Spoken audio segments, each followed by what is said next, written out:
Yeah. What's good, y'all? Welcome to another episode of Real Talk, where, as always, if shit's real, we talk about it. I'm your host for tonight, Pat Scoper, the New England representative. And as always, I got my man with me. I'm going to let him introduce himself.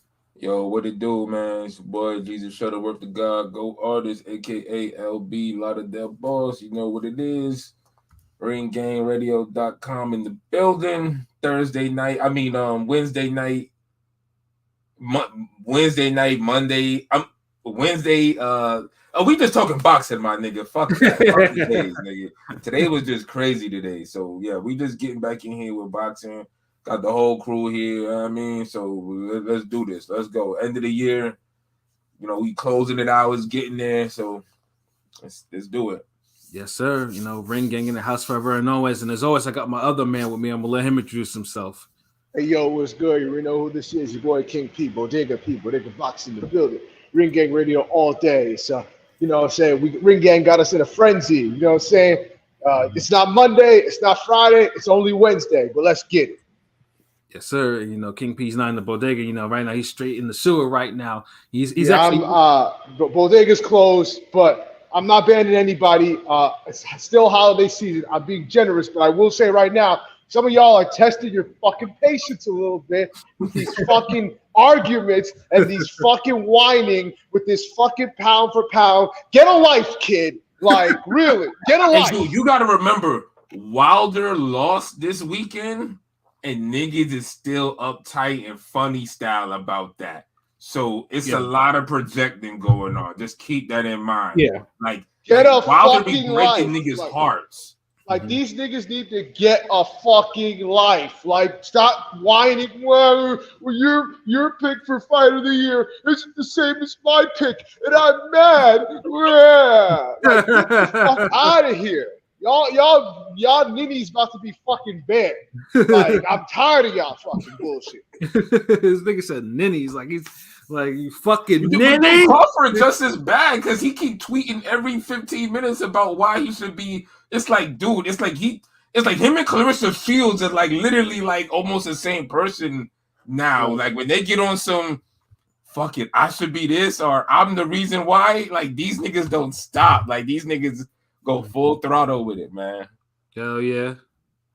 It's annoying, man. And obviously, we'll probably get a little bit more into that too. And I know this will probably be when we actually do our end of year show sometime in the new year. It will come up, and I know there's gonna be a lot of mixed opinions. As we lay out post to lead up to that. But yeah, I also got my other man with me. I'm gonna let him introduce himself. Hey, what's fly? What's fly? It's Conscious Pilot at the West Coast Avenger, #1 contender, prepared for liftoff. You know what is Ring Radio. Let's go. Yes, sir. Conscious Pilot, because he stays elevated above the clouds. You dig? So yeah, man. Last recap of this year, man, and we had pretty much two cards, and quality boxing. Some upsets, some smash parlays. And a goat remains a goat. You know what I'm saying? So yeah, it was. It was a pretty good fucking weekend. I'll tell you this: a lot of fucking fighters left that weekend basically after them paychecks cashed. Getting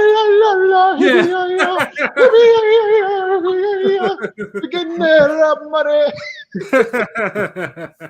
Oh shit. But yeah, no, I don't even know what was the exact amounts niggas got paid because I was hearing all types of shit. A lot.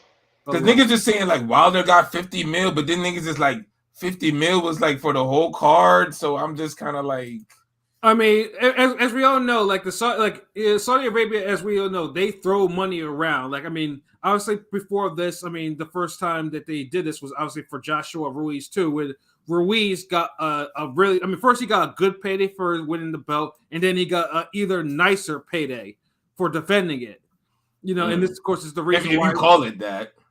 Yeah, and it's the whole reason now that Ruiz is so because he got paid the big bucks. Now, dude, number one, he doesn't really need to fight for money, but he demands $20 million now for everything. Why the fuck was he even there? Yeah, and he was actually there too, talking. They couldn't find any other Mexican. Y'all could have brought Chris Arreola there. Really. But like I said, because you know what, one thing about these Saudi Arabia boxing events is they do like to bring in boxing notables from time to time. Like, you know, it's like, I mean, He didn't even fight this year. What the fuck is he notable for? Yeah, and that was honestly the fucking annoying part because, like, okay, it's one thing for you to be here. Like, he was popping so much shit. Y'all, you can't talk that much shit from outside the club because you couldn't even get in. Like, what the fuck are you doing? Thank Just you. Sit there, comment, and shut the fuck up. Yeah. But first, before we continue, I got comments. You know, shout out, you know, Lukey, salute Lukey, man. Salute. You know, and then Henny God, you know, salute y'all. Wilder disappointed me. He disappointed a lot of motherfuckers, and we will definitely get to that fight. And Joshua, shout out to Ring Gang Radio. LB, I saw your Frank Sanchez tweet. Hey, I do. I was like, yo, I know Joshua Ogle. He got, if he don't show up for this, like, I don't know what it is. Yeah. Oh man, but salute all y'all, man. I hope everybody's in good spirits. We about to kill this shit, man. Yeah, like the day of reckoning, like overall as the event, no, it was a successful event. Like, I mean, they did, like, in terms of fight action, I mean, 7 of the 8 fights were entertaining to watch. Hold on, how you want to go about this? You want to just briefly do each? No, I'm sorry. Apologies for interrupting you. Yeah, no, we'll go from, you know, from order how they actually came up. Like, okay. And then, I mean, some of them are not. Then our overall final thought of the event as a whole, because there's a lot of shit we got to get on that too. Yeah, no, of course, absolutely. Okay, all right, we'll start it off, man. I'm all ears, my nigga. Yeah, you already know. The first fight was Junior Fa versus Frank Sanchez, and that fight, it was interesting for 2 things. Number one, Sanchez was kept in line by Junior Fa's jab, like for round after round after round. Like, I don't know what the fuck his problem was, like whether he was just playing with his food or he was just simply didn't know how to. He waited a little bit too long to make an adjustment. But Fa was arguably. Frank was definitely playing with his food. He was the kid that was basically stirring around the broccoli and just like trying to play with the potatoes. Like, yeah, he was definitely playing with his food. Yeah, it didn't look like he was. I mean, it didn't look like he was being like bothered like that. But it just looked like he wasn't serious until like King P started really kind of putting hands on him. I mean, this Junior fucking guy. That nigga looked just like King P, bro. Like, when my sister sent the little text, I was like, "What is King P fighting?" I'm like, "Get the fuck out!" Oh, yeah. But I kind of see where Pat coming from, but it just more seemed like he was playing with his food, and then he kind of woke up, and it was like, oh. A good example of this, and I don't think he was playing with his food, but it was one of those, he woke up and turned it on. Right. If you remember Muhammad Ali versus Ron Lyle, Ron Lyle kind of giving Ali the business for most of that fight. He was. And then he hits Ali with something. I think it's in the 8th round, 7th round, one of those fucking after the half point, whatever. And it kind of wakes Ali up, like he's like, hold on, wait, this nigga's beneath me. Like, what the fuck am I doing here? And he just kind of beats his ass and takes over and wins the fight. Yeah. That's what it kind of felt like with Frank Sanchez. Like, he had to wake up like, oh shit, like I'm not supposed to be, like, niggas is actually tweeting bad about me. Like Pat pissed off. Joshua O gonna say I'm boring. Hold on. Bim, like, yeah. Shit was crazy though, man.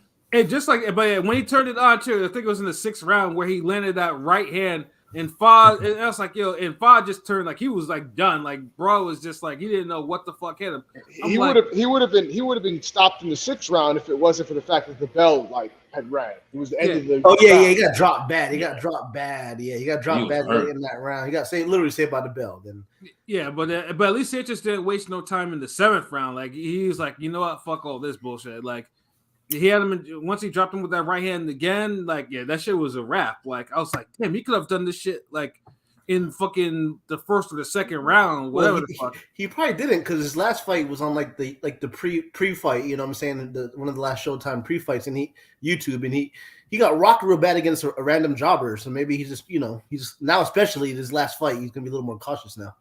Yeah, but it's like because like I said, you're in Saudi Arabia, and if dude is clearly beneath you, just go ahead and take him out, that's the shit because you don't want to be fucking around with anyone of that of his size, and he lands some more bullshit, and bam, he's out of there, But because Junior Fall was still kind of timid, like it's not like he was kind of taking it over, like.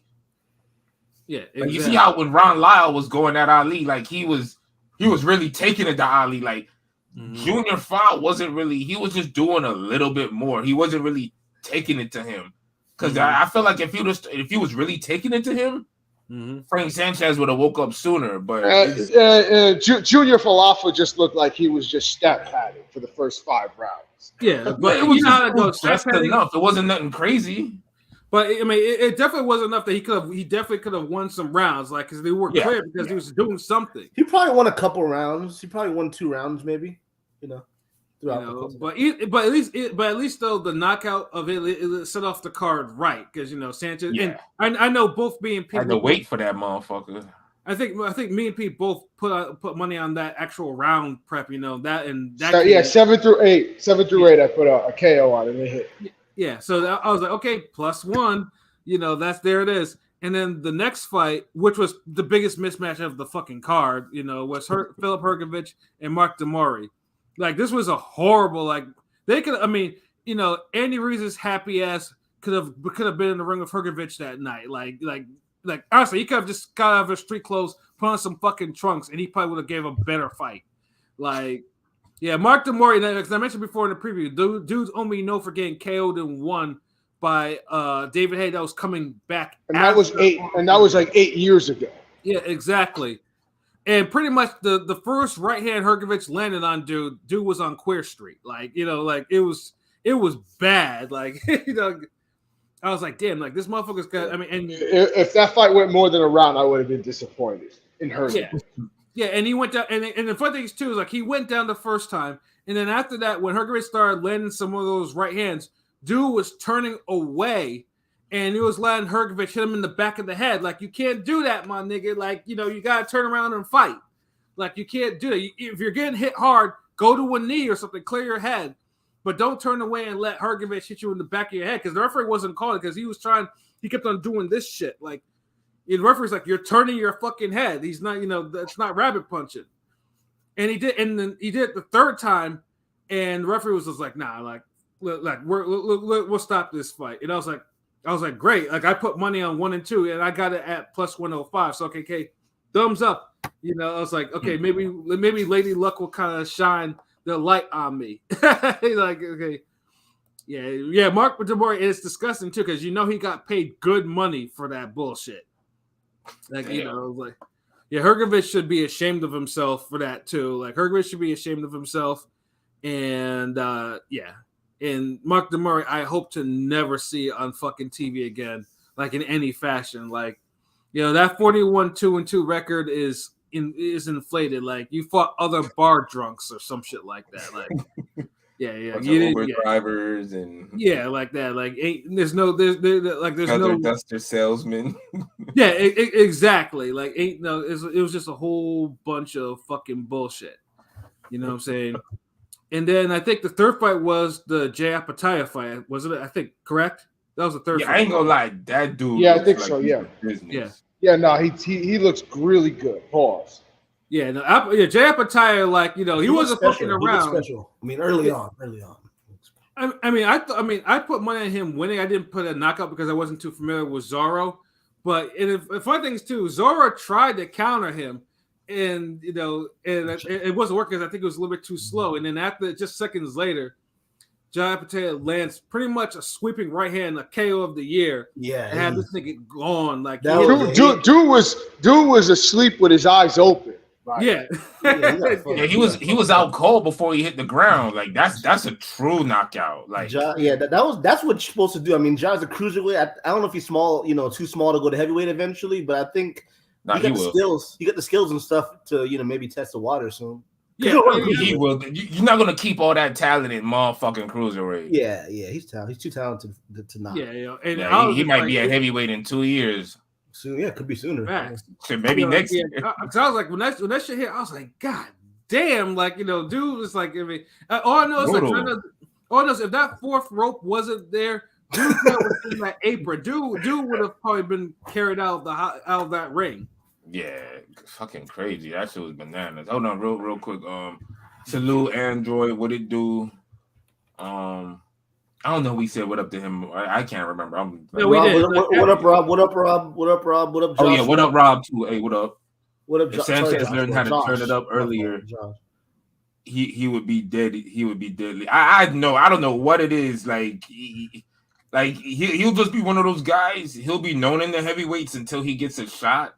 Until he gets his big chance, then he'll be until he gets his big chance. But and I feel like he gets shots, opportunities, but he never takes advantage of them. Like you never walk away from a Frank Sanchez fight just like, oh shit, he killed it. But you're always gonna walk away saying it was born until. Yeah, he decided to end it. Yeah, it's like he's an until ass nigga. Like until, like I mean, because dude has the old school Cuban, or not. I wouldn't say the old school Cuban style, like the Cuban style that was very unpopular among certain group of Cubans back in the day. He has that style. This motherfucker too big and swole to fight like that. Like like god damn it, man. I'm sorry. Just reading the comments brought that shit back. Yeah, he waits too motherfucking long. He makes every holidays, yo. He makes Luis Ortiz look like fucking Casamayor. Because at least Luis Ortiz get his hands moving, even old Ortiz, but Frank Sanchez just be on some like, nope, gotta be perfect opportunity to throw this punch. Yeah, exactly. It's like I was like getting this offense working is a foreign concept for him. It's just like get your offense going and set up your shots. No, I'll wait till my opponent does something and I'm just gonna counter him like that. It makes for horrible fights. It makes you not want to like really throw him into any matchups because it's like it's gonna be a stinker.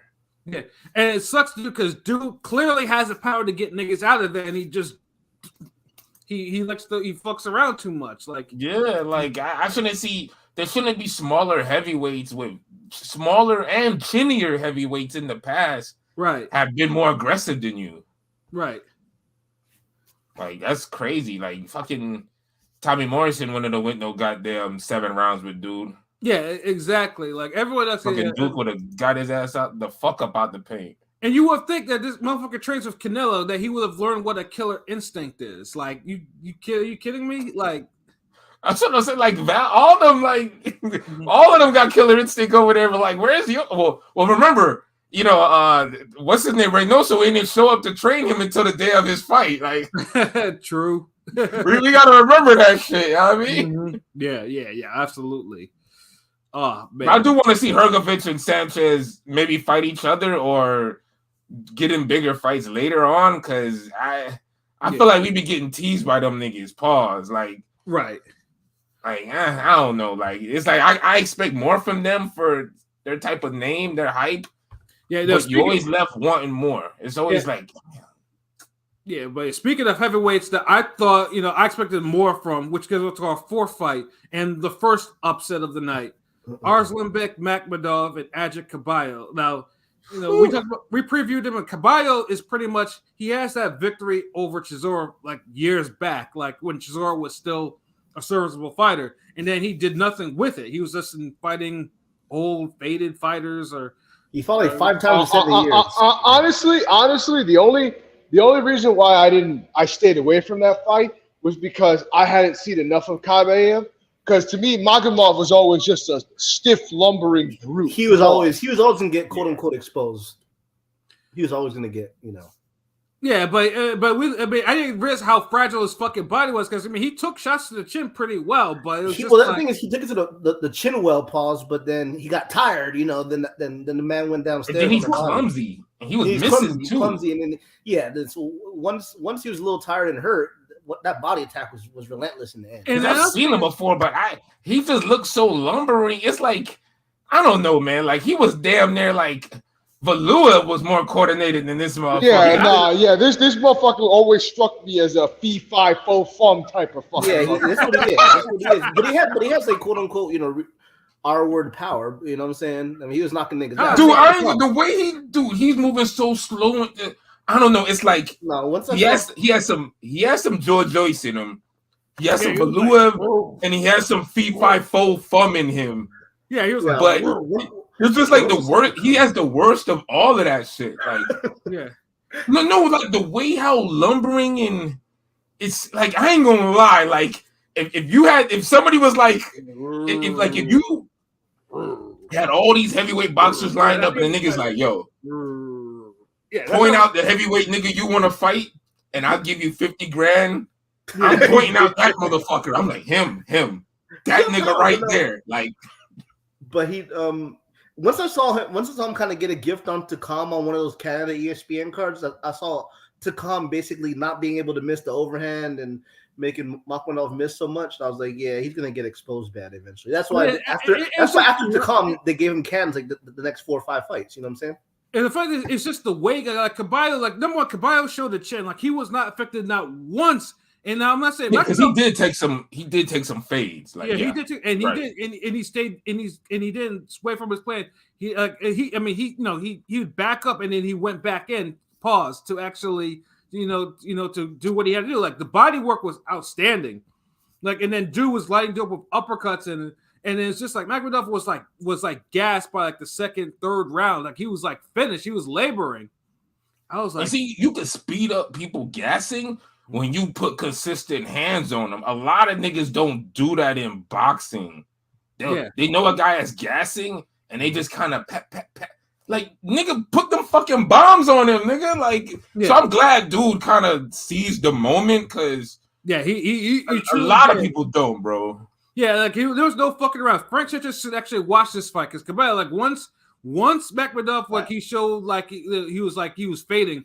Caballo just like, you know what, fuck this. Like, yeah, start putting the real serious combinations together and put him down like 3 times. Like it was like, and it was sad. The referee had to stop. This motherfucker's over here just gasping for air and shit like that on the ropes. And like all my fucking parlays were busted off that. Yep. Thankfully, I stayed away from that.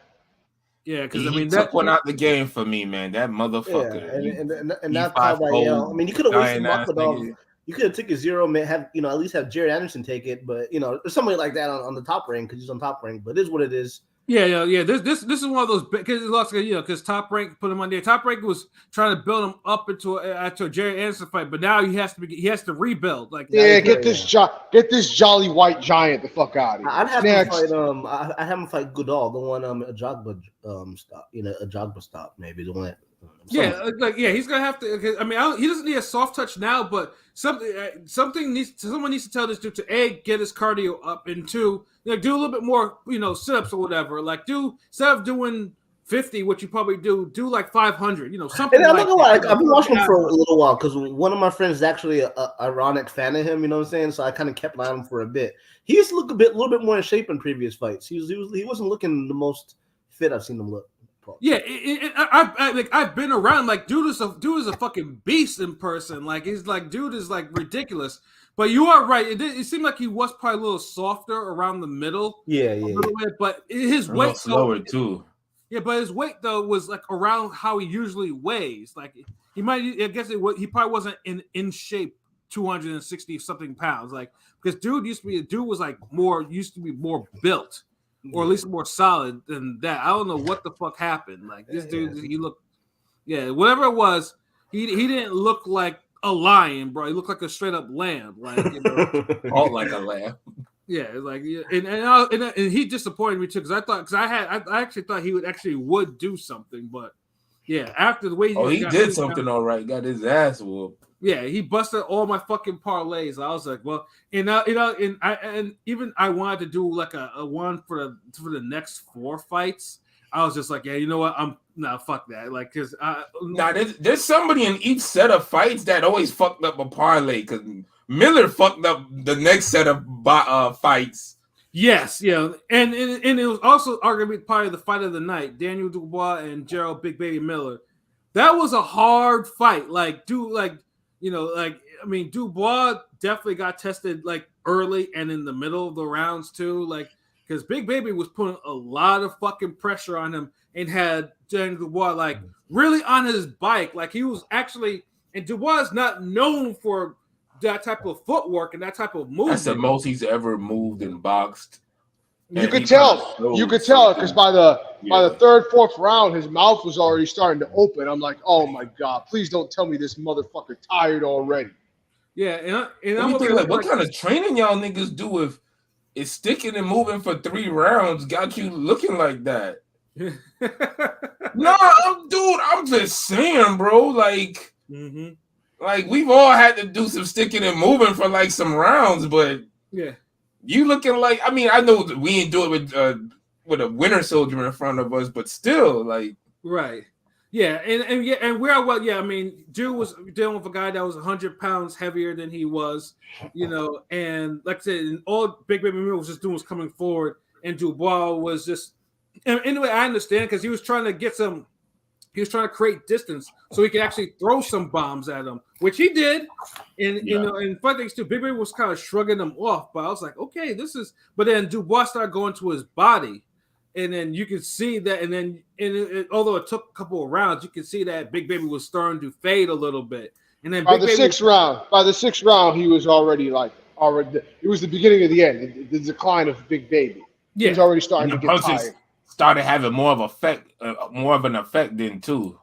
Yeah, because you started seeing Miller get like dazed a couple times, not dazed, but you started seeing him get buzzed and step back a few times. Yeah, especially So I think it was in the 7th or 8th round. Like dude was starting to like his lack of defense. I think he was tired. He couldn't keep his hands up. Yeah, he was just tired and couldn't keep his hands up, and he just get paying for price. Well, I mean, sounds like a personal problem. Yeah, I know, right? I mean, when you're not on 3 different PEDs, and 322 pounds, like because he's still like he used to break records throwing punches per round. Like, he did. Like dude was once top 5 in work rate in all divisions. How insane is that? Like. I mean, now we know why, but I'm saying. Yeah, and he actually made a concerted effort to come in shape. I was because it's funny because I was talking on a space with a couple people, and I was like, I do not remember the last time the Big Baby came into a fight under 300 pounds, and then somebody pointed out, 2017. I'm like, God damn, 6 years ago. What the fuck? Every year, then I know, because I know some of those HBO cards, or even because I know he fought on PBC a couple of times. Dude was around there, and 285, where he actually like not sloppy and out of shape. He looked sloppy. He looked sloppy all week. When he was talking shit, you could just see the fat coming out of the shirt. So it's like, you know what I'm saying? Like you don't the tight. Once he went over 315, then it was like everything was just bad. Like sloppy. Yeah, because he's not meant. His body's not supposed to be holding that much weight, bro. Like 315, and it's like either lift some fucking real weights or do some goddamn cardio. But do something with that bulk. Take some legal fat burners if something like that. I don't know. Now he don't need to be taking shit. He need to be getting his ass on the goddamn track or in a park or some shit. That's his problem now. Like everybody wants to fucking take shit. Like if you're gonna take something, work out too. Like motherfuckers be wanting the magical goddamn pills and shit. Right. They want the magic beans. They want the magic beans. Yeah. And it's like, and in real talk, I expect that shit from women. Like. But dudes, as a man, you got to be willing to fucking sweat and work out some. Like, this flat tummy T shit, it's bad enough broads be on that shit. But I'm like, all right, broads. Shout out to the ones who ain't on that shit. But god damn, like, ain't no way no nigga should be in oh Lord, in the motherfucker trunks. Dude, why was you dressed like a fucking thought, yo? Like, you trying to be Baumgartner with the trunks, nigga? Like, what was the fucking point of that?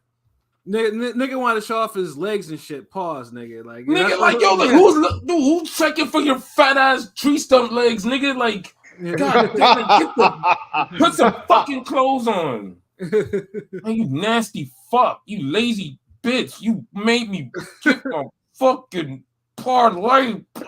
Yeah. Oh God. Yeah, CC and Starbucks. but also I have to say like enough respect to Daniel Dubois, who was like, you know what? Yeah. He got basically saw that shit, and he in the 10th round he wrapped it up like, dude. He saved his career. Yeah.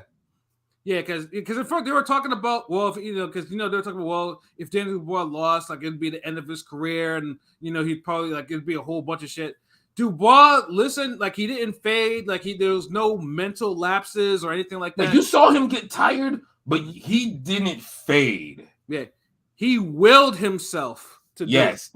Great word. Yeah, and then he ended up bashing Big Baby around in like the final seconds of the fight, like hard shots. Like Big Baby's like his nose was bleeding, his mouth was bleeding, and Big Baby he was trying to play that he wasn't hurt, and then Dubois hit him with some shit again, and dude was just stumbling. I was like, "Yo, ref, aren't you gonna call like a standing 8?" He don't take a beating.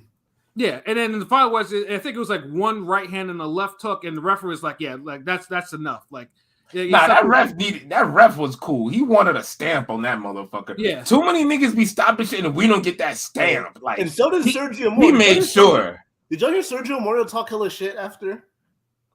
What did he say? I don't remember what he said because when that stoppage happened, I literally jumped up. I was like, "Yeah, I was scared." Like, the whole fight, he was just being normal. But then after the fight, he's like, "And that's what he gets for being a cheat and ruining, like all he just pull off a little etherverse on. You know what it is? If you heard the commentary, they was going in on Mora. Like they was being mad disrespectful to Mora. All the whole I'm about to say cast, but the whole week or the whole show, the whole show, because they was like there was one fight maybe it was that one, and I think that's why he exploded like that. Where he was trying to tell him like, yo, Dubois know what he's doing. He's saying like they know what they're doing. He's this that, and the fight is gonna play out a certain way. And they kept telling him, no, it's not. And then at the end, it happens. And then that's why he just gets all happy. And that's why he got, I think the first half of the fight, the first 5-6 rounds, it was competitive. It was actually. And you can see what both of them were doing. Yeah. He was trying to carry. If you're trying to carry somebody fast, you usually got to have better cardio than your opponent. And Miller, he tried to carry Dubois fast, and it would have worked if he had better cardio. Yeah, better stamina. It would have. Because the tides were turning for him a little bit. Then he just got zapped of it. Dude, it took one more round of good pressure. Dubois would have caved in. Yeah. But it got to that crossroad, like you said. Like it got to that point in the fight where one of them had to have a little bit more to win, and Dubois said, "Fuck it, I got a little more." And he put his foot on it and he willed himself, like Pat said. And then he wrapped it up at the end like some G shit. So I know we was kind of getting on him in the Usyk fight. And I still think we needed to. We needed to. Nah, nigga, this tough love over here, bro. People call him the Tin Man. I mean, I ain't gonna lie. I've called him the Tin Man a couple times. You know what I'm saying? But... Nah, he gets his just desserts. And, I didn't like how he carried himself in the Usyk fight. But I still thought he won that shit. I still thought Usyk, tried his best to get an Oscar. Yeah, like like that. He could legit say, "Well, damn, I didn't beat like the unified champ. I didn't beat the damn unified cheat." So he could really brag on both. So to see him kind of fight through all this shit and get to it and put his mark on this shit. It's good. I mean, especially too when Big Baby Miller in the lead up to that was like ripping him apart like verbally. Yeah, motherfucker couldn't talk. Motherfucker was on some simple Lenny and of mice and men shit. Like dude wasn't talking no type of shit. He looked slow. He was talking like his tongue was too big for his mouth and shit like that. Bro wasn't doing nothing, so he let his fist do the talking. And like I said, this dude had me jumping up off here like dude had me hyped because he stopped dude like the way he did. No, the 10th round buzzer beater, he can't. Yeah. Who doesn't love a fucking 5 second? I mean, he had me hyped even though fucking he fucked up my parlay. Boxing is boxing. Yeah, I mean, it's definitely boxing. That was easily the fight of the night though. Like that was. I mean, Loki could probably be even the fight of the year because it was competitive enough where you could actually. Nah, that wasn't no fucking fight of the year, bro. Stop. It was close. It was one of the better. It was no fucking close to no goddamn fight of the year. It was one of the better heavyweight fights this year, though. Dude, that fight, bro. Like that's just nowhere, dude. Man, we gotta be down bad if y'all niggas is trying to say that was a fight of the year. I mean, I'm not saying I'm not saying it's a top 5 or anything like that, nigga. Like that's just like maybe top 20. It was a good scrap. Nice hands. Pause. But. Yeah, but fight of the year, dude. That fight wasn't even. Look, you had niggas swearing Navarrete Valdez wasn't a fight of the year, and that was a better fight than this. That wasn't me, my nigga. Like, well, not you. I'm just saying in general, but like. It's a good fight, but goddamn, like, nah, like. Well, I mean, like, either way, it was definitely the fight of the night.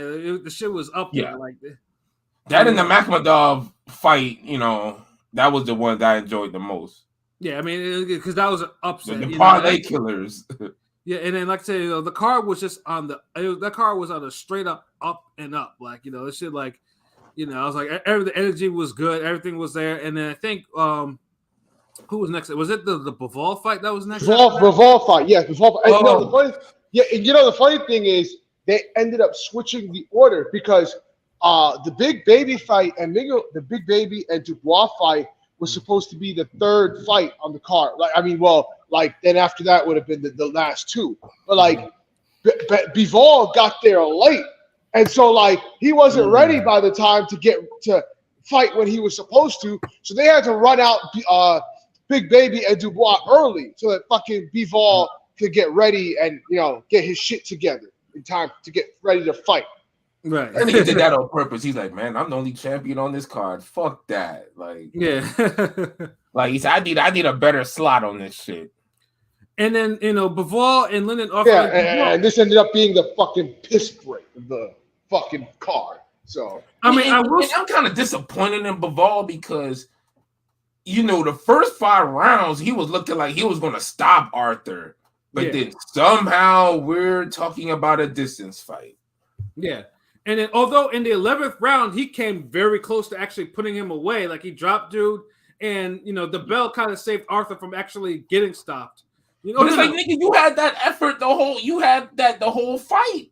Yeah. Dude, in the third round, he could have stopped him. Yeah, this motherfucker had multiple opportunities to stop him, including one where he hurt him, and then Arthur backs up against the ropes, and Bivol just fucking looks at him for like 20 fucking seconds and doesn't throw a goddamn punch. Yeah. Facts. Yeah. Like, he literally just watched him, like, it's like he comboed him in Street Fighter. He said, and he's like, he saw the birds and stars, and he's like, all right, fuck it. I ain't gonna do nothing else. Like, dude, like, what the fuck? Yeah, dude was killing. And on top of that, his punch selection was just straight punches. Like, he wasn't like, it was like, where's like throw some. Dude, it's like Bivol is like the most skilled, unskilled guy. Like, I don't know, like he has so much skill in certain aspects. So you kind of be thinking it's gonna, like, he's gonna show that same type of skill in other parts of boxing, but it doesn't. Like, he literally just has 2 punches. He does 2 punches, but he don't have power and pop like that. That's all. He's a master boxer, but he's UD. He was hurting Arthur. He has power. You should have got him out of there. I'm disappointed. It's his temperament. Dude, power and temperament go the same. If you a nigga with decent power and you like knocking people out, you're gonna get more knockouts than a nigga with good power who doesn't like knocking niggas out. That's the last time I saw him beat somebody up, and he didn't even stop him, I don't think, was Jean Pascal, because he was beating the shit out of Pascal. Yeah, he was. Like, because Pascal has actual chin. Like, and see, I'm not even gonna get mad at him not stopping Pascal. It's these other niggas. Like, last person he stopped was fucking Barrera, and like Barrera, they literally had to drag Barrera to the damn ring.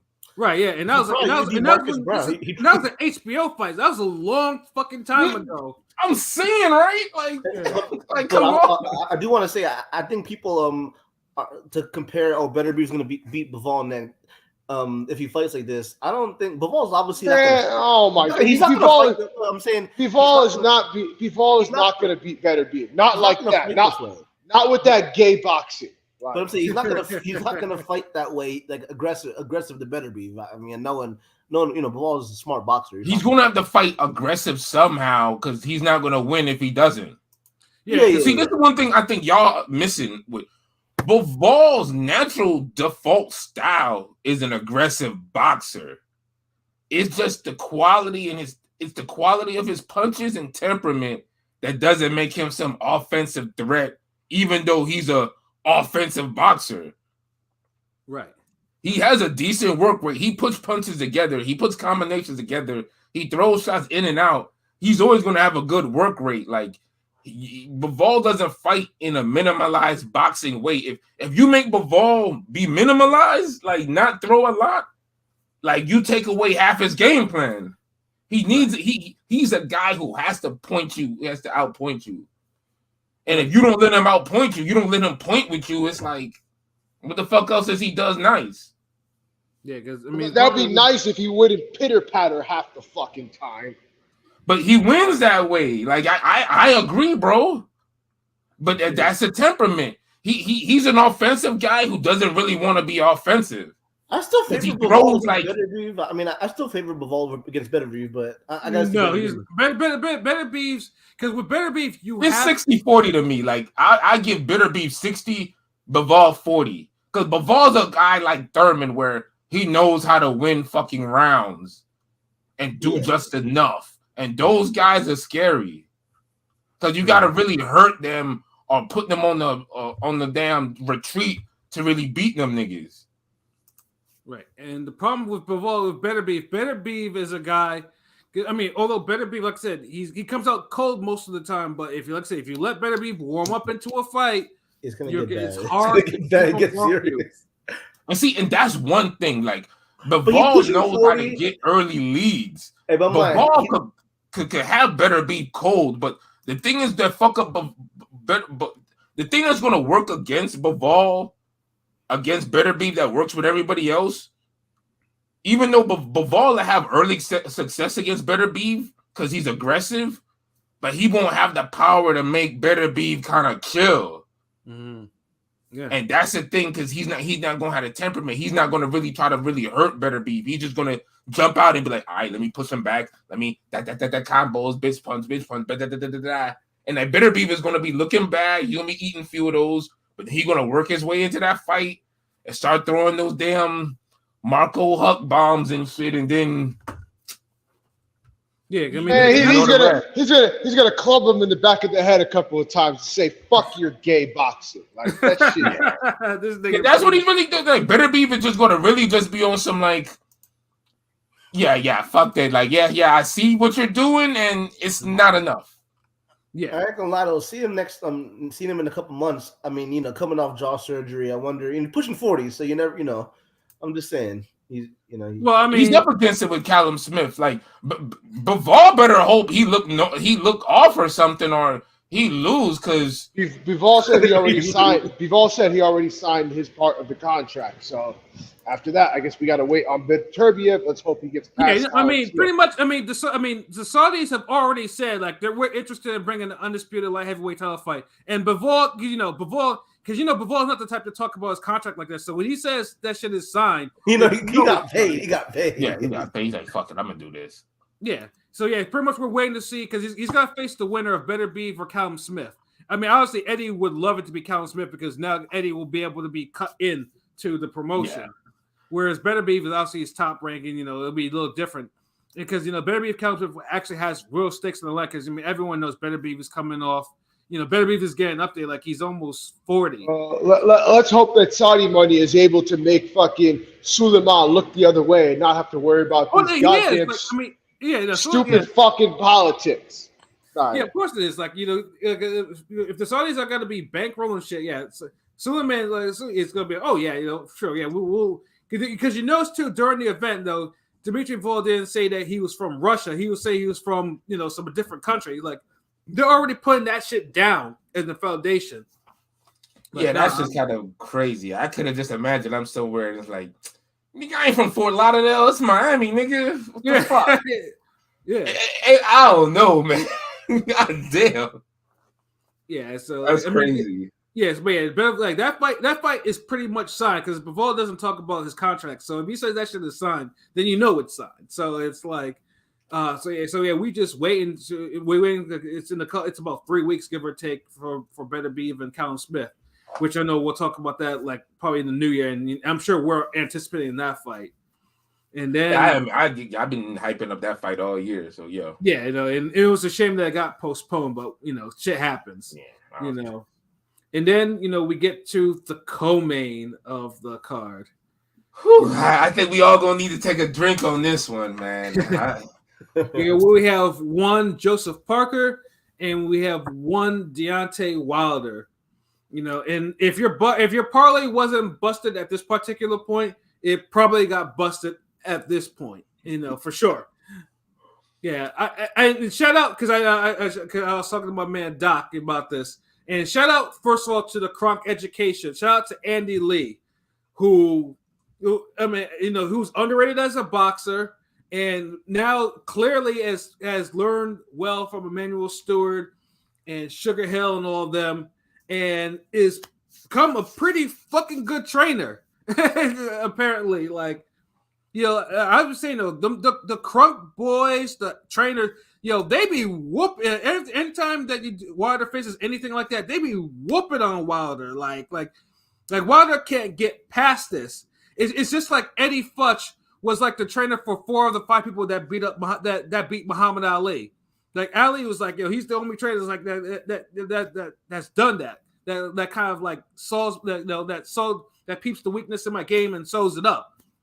Andy Lee put together a absolutely brilliant plan for Joseph Parker for this fight against someone who can erase you with one shot without a setup or anything, without a consistent jab, without a body shot, without working.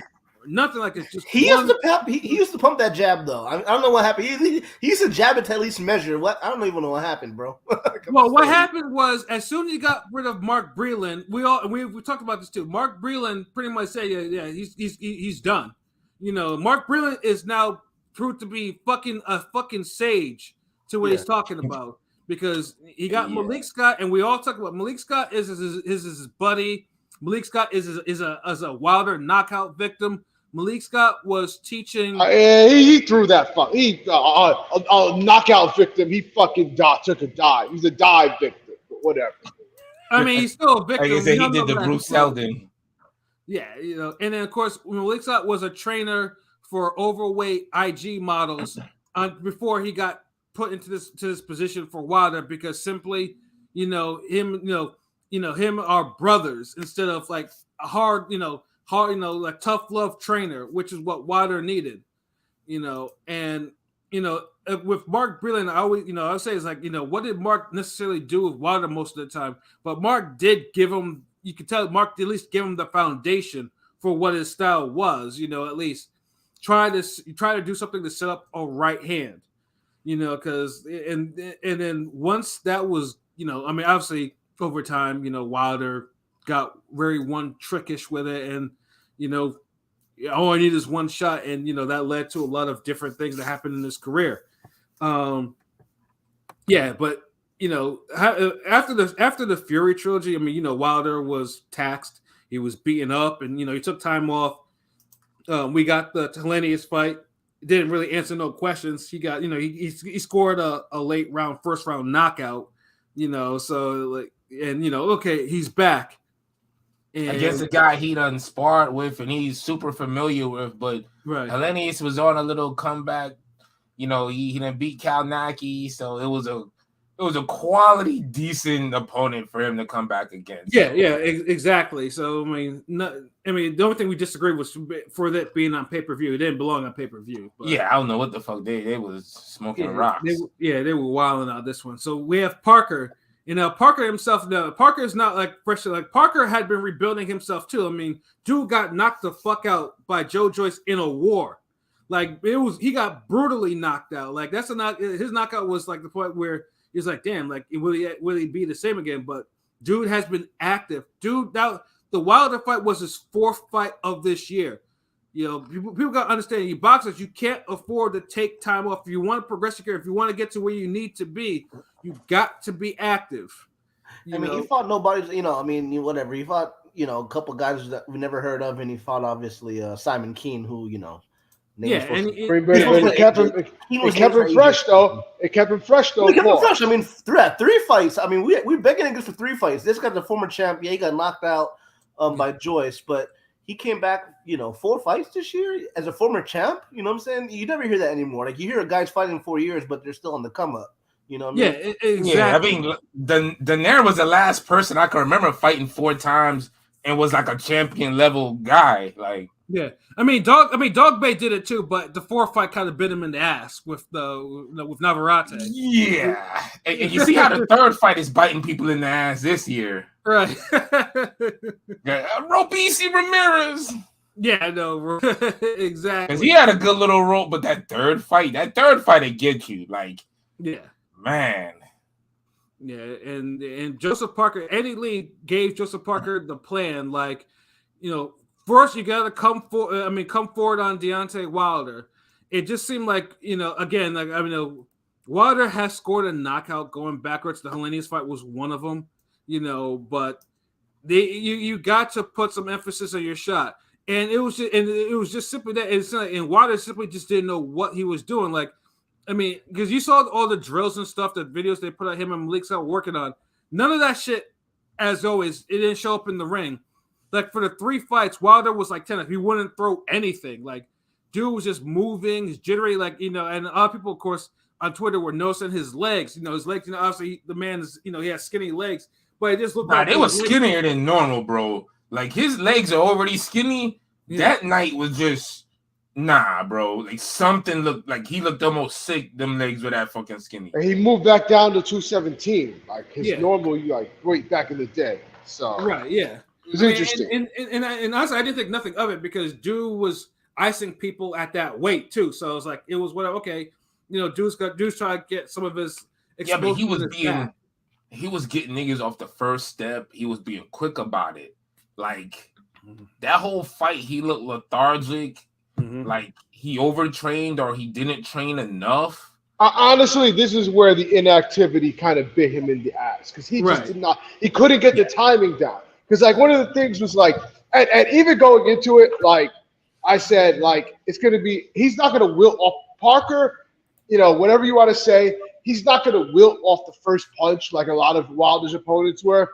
Like, yes, he got knocked out by Joyce, but that was 11 hard rounds of just pressure. Wilder doesn't fight like that. So Wilder likes to get you out with a couple of punches, but that means having to time it correctly and line him up correctly, pause. But because he hasn't been out, it was like he was just a little off every time. And then a couple of times where he did land flush, it's just like, oh, Parker took it. And then it's like, okay, and then what? So then he would try like an uppercut, and it was just like, oh, that uppercut was horrible. Yeah, and the funny thing is, too, is they had, because Eddie Lee had it before where he was able to time it because there was very few times to fight because, Deontay, in order for him to land it, he has to step into his punches. And him being constantly on his back foot and being aggressive, Parker would not let Wilder do that. Because, that's like the big thing. If Wilder can't plant his feet, he can't deliver his power the way he needs to, the way he needs to deliver it. And every time he did throw a right hand, Parker ducked under it, he ducked around it. Like, he was... And he's mad because it's mad predictable. No, he kept that at a range where he could clinch him and tuck his chin. I mean, he did a good job of that.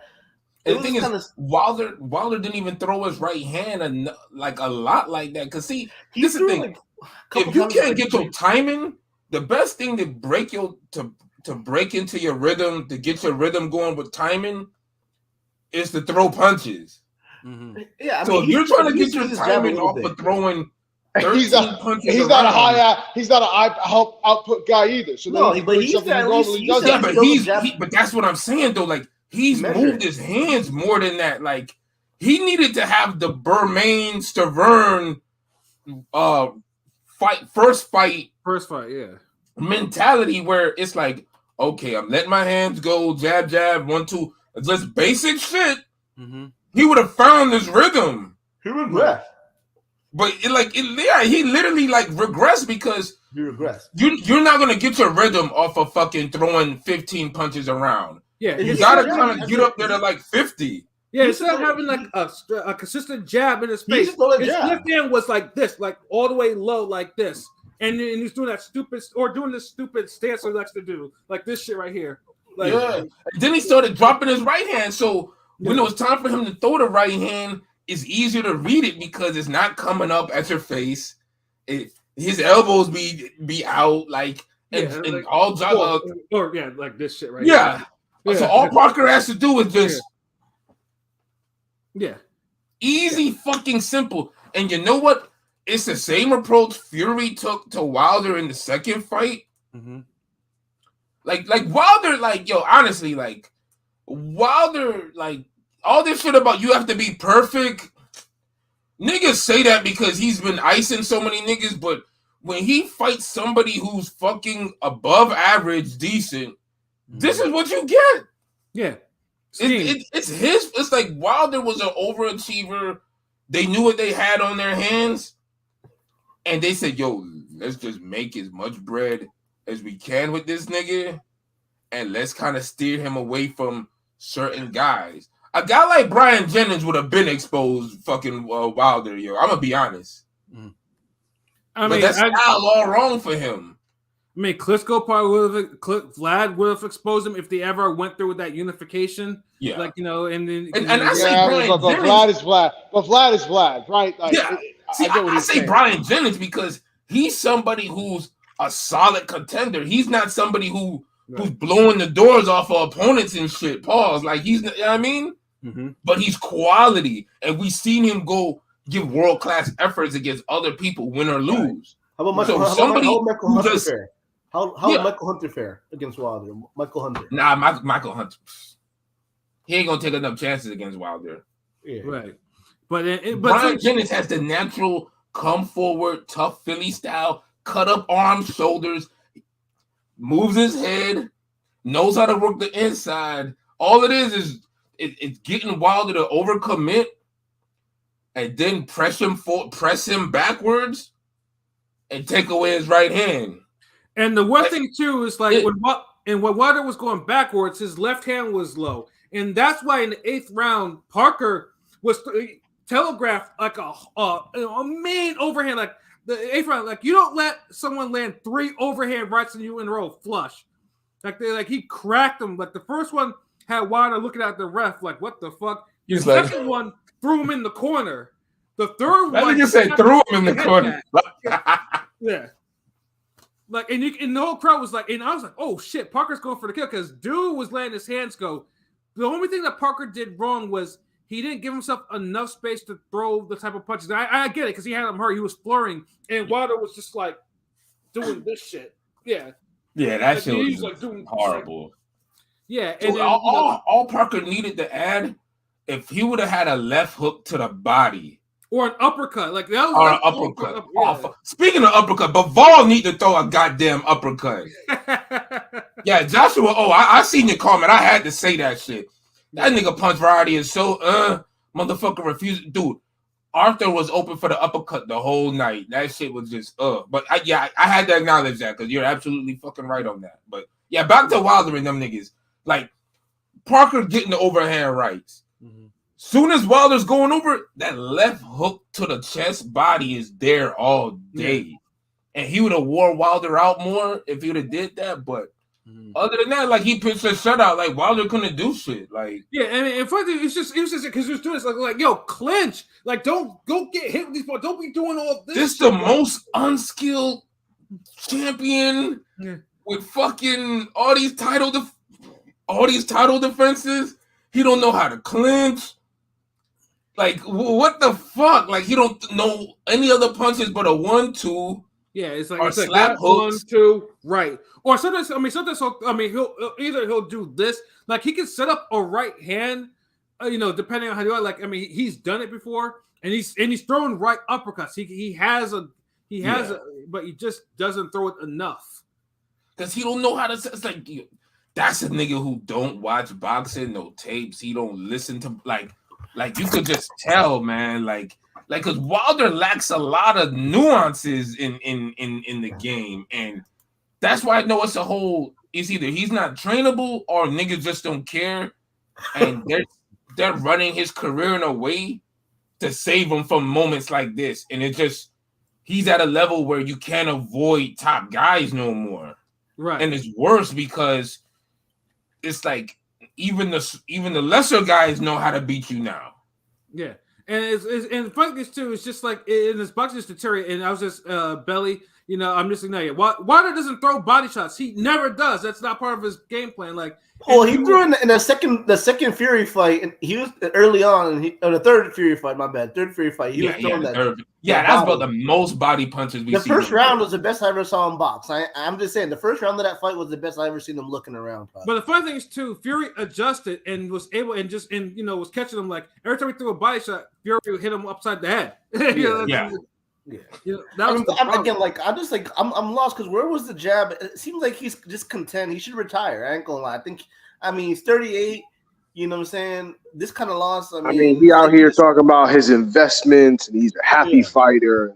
And he took shrooms, and he is like, "Yo, why are you telling you took a psychedelic, bro?" It's like, don't you have to take a drug test? Like, why are you saying? I mean, you can tell you got a little bit of CTE. We ain't no doctors, but you can tell you it's a little off. Yeah, so like this nigga, like, bro, like y'all don't understand. Like Wilder, he takes a lot of flush, clean punches, right? Where it's like, if he was a guy who didn't have that one punch power and wasn't managed to death with those lackluster cannon fodder opponents, we would have had a Alex Saucedo situation with him by now.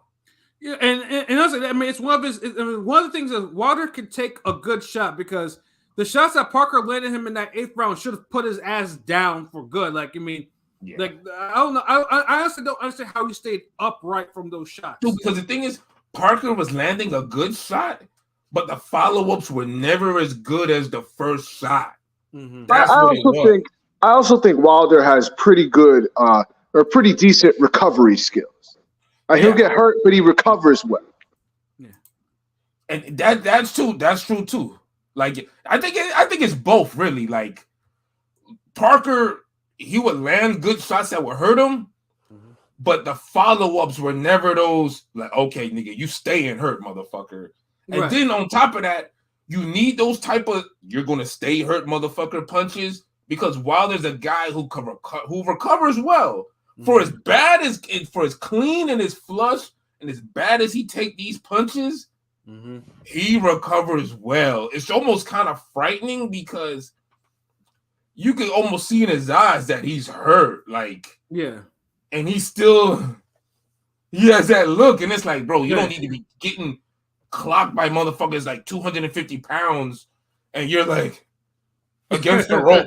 And your legs is like, goddamn, the size of the fucking Afro pick and shit. Like, nigga, like, bro, like, I couldn't be family with this nigga because I'd just be like too worried watching him fight. Like, and like I said, the scores that he lost by are accurate as fuck. Like, because we always thought that, Wilder couldn't really be beaten by decision like that. Because he always has these moments where he does pull out a couple knockouts out of nowhere. Out of thin air. But you can tell this was a fight where this wasn't going to happen.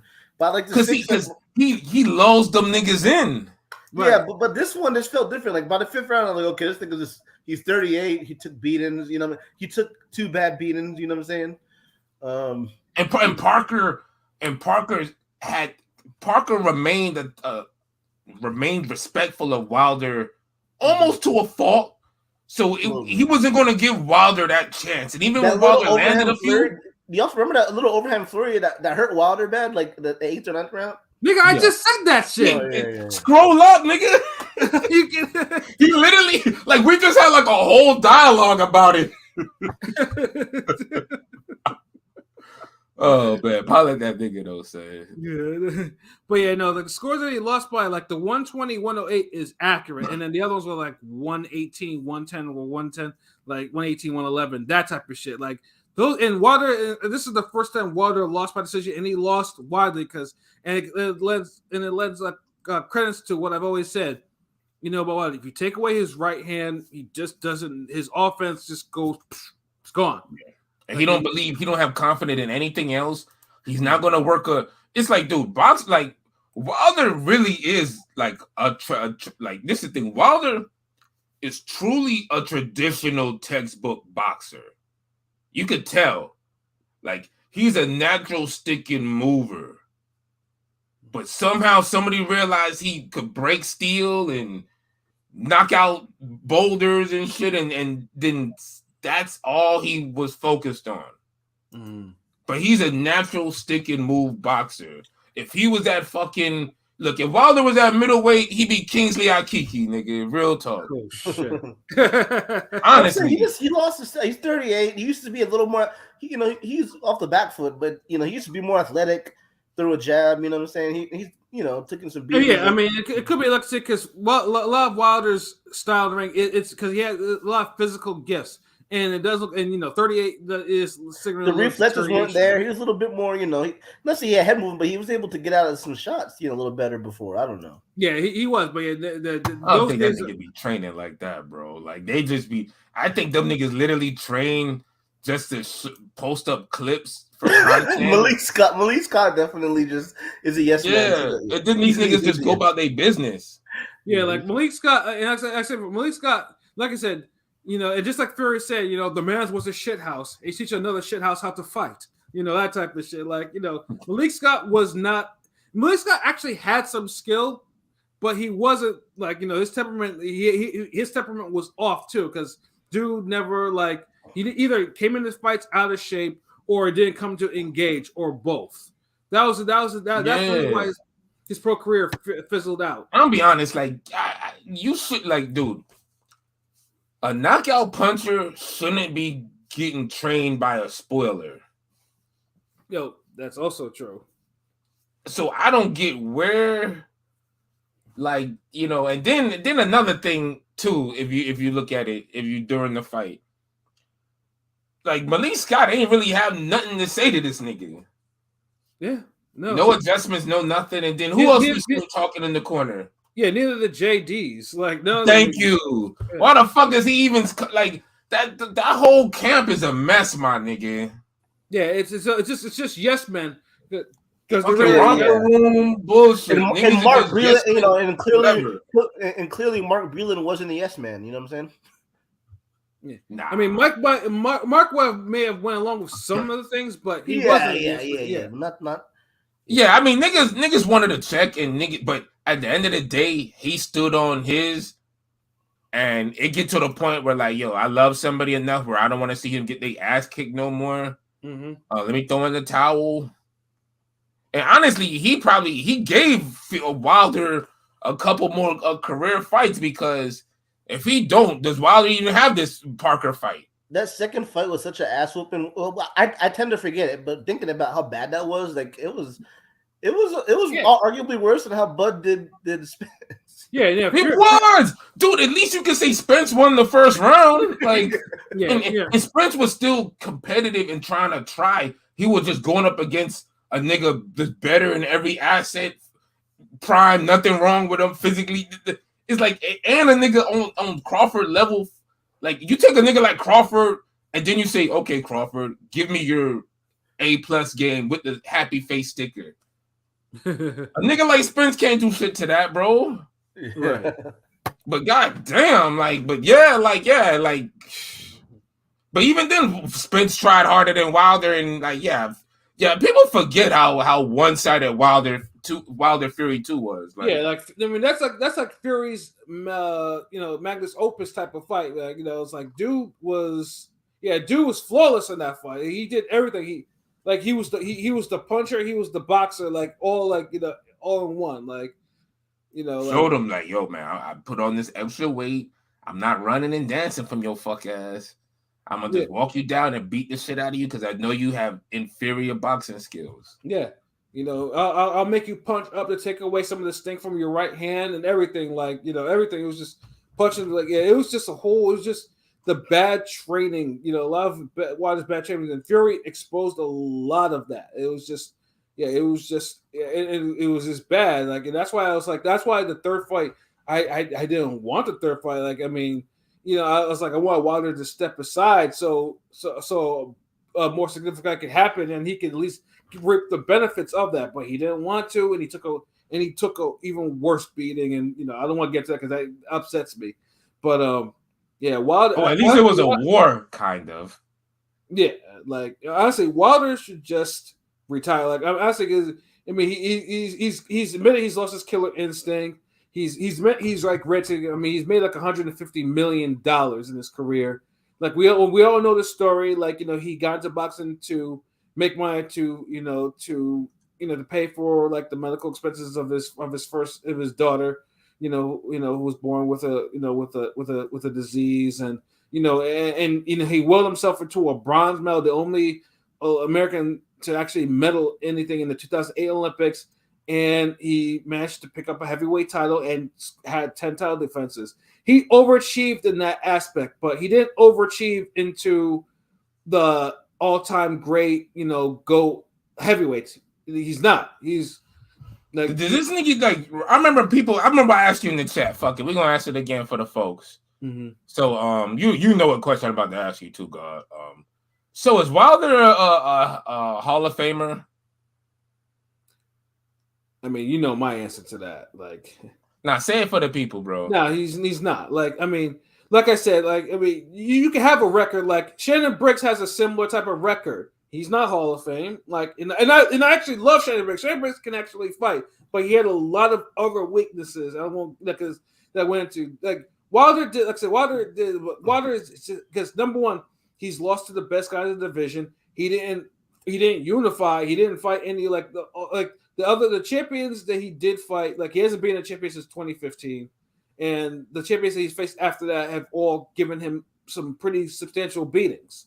So and he never fought any real like contenders. Like I mean, Ortiz is still his best win as a pro. Yeah, Ortiz was the only real contender. I mean, Vergil was a champion, so I guess we could say he won a champion. Yeah, he won his go from a champion. But honestly, dude, that's not enough. You talking about Hall of Fame? Okay, but here's the thing: he was the face of American boxing for a decade, and whether you like it or not. American heavyweight boxing, dude. He was barely the face of that shit. I mean, Wilder didn't start getting a name. He was the most popular American heavyweight for sure. He was the only one, motherfucker. What? Yeah, so he was. That's what that's like, yo.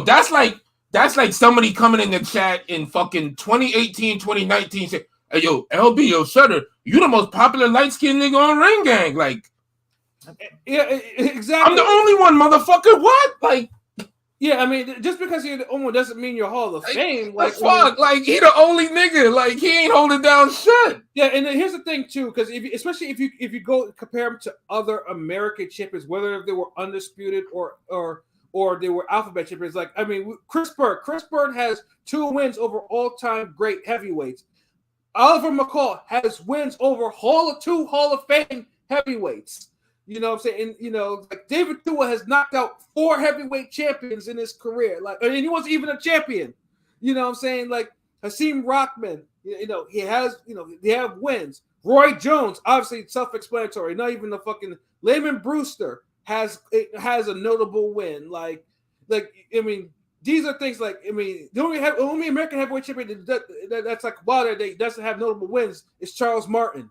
You know what I'm saying? Yeah. So, like, you have to compare him to other champions, and like no one says Oliver McCall should be in the Hall of Fame, and he has. That's what I'm. Thank you. Like, yo, that's why we having this conversation, because I get so fucking sick and tired when you be objective about Wilder's career and niggas jump out the window on some, oh, y'all hating. Oh, y'all niggas ain't black. Y'all this, y'all that. Yo, fucking suck my dick, nigga. Like, fuck that nigga. Like, goddamn. Time out, though. He does have 11 straight title defenses. I think that's against who? God damn. Against who? I know. I'm just saying. I mean, the fucking milkman, the Uber driver, the goddamn Starbucks employee. The title defenses are what's going to get him in. Watch. It is what it is. Niggas better hope I don't ever vote for these motherfuckers. It's just like the title defenses. It's just like the title defenses are what's going to get Golovkin in. Like it's both two sides of the same coin. I don't even care. They're both getting in. Wait. Ain't no way you're fucking comparing Wilder and Golovkin title reigns on some. That's like, dude, just stop. Like, we're not even gonna go there. Like, if Golovkin's the first name till you compare to Wilder, it's like, stop. Like, we just being disingenuous now, nigga. Like, just stop. Really?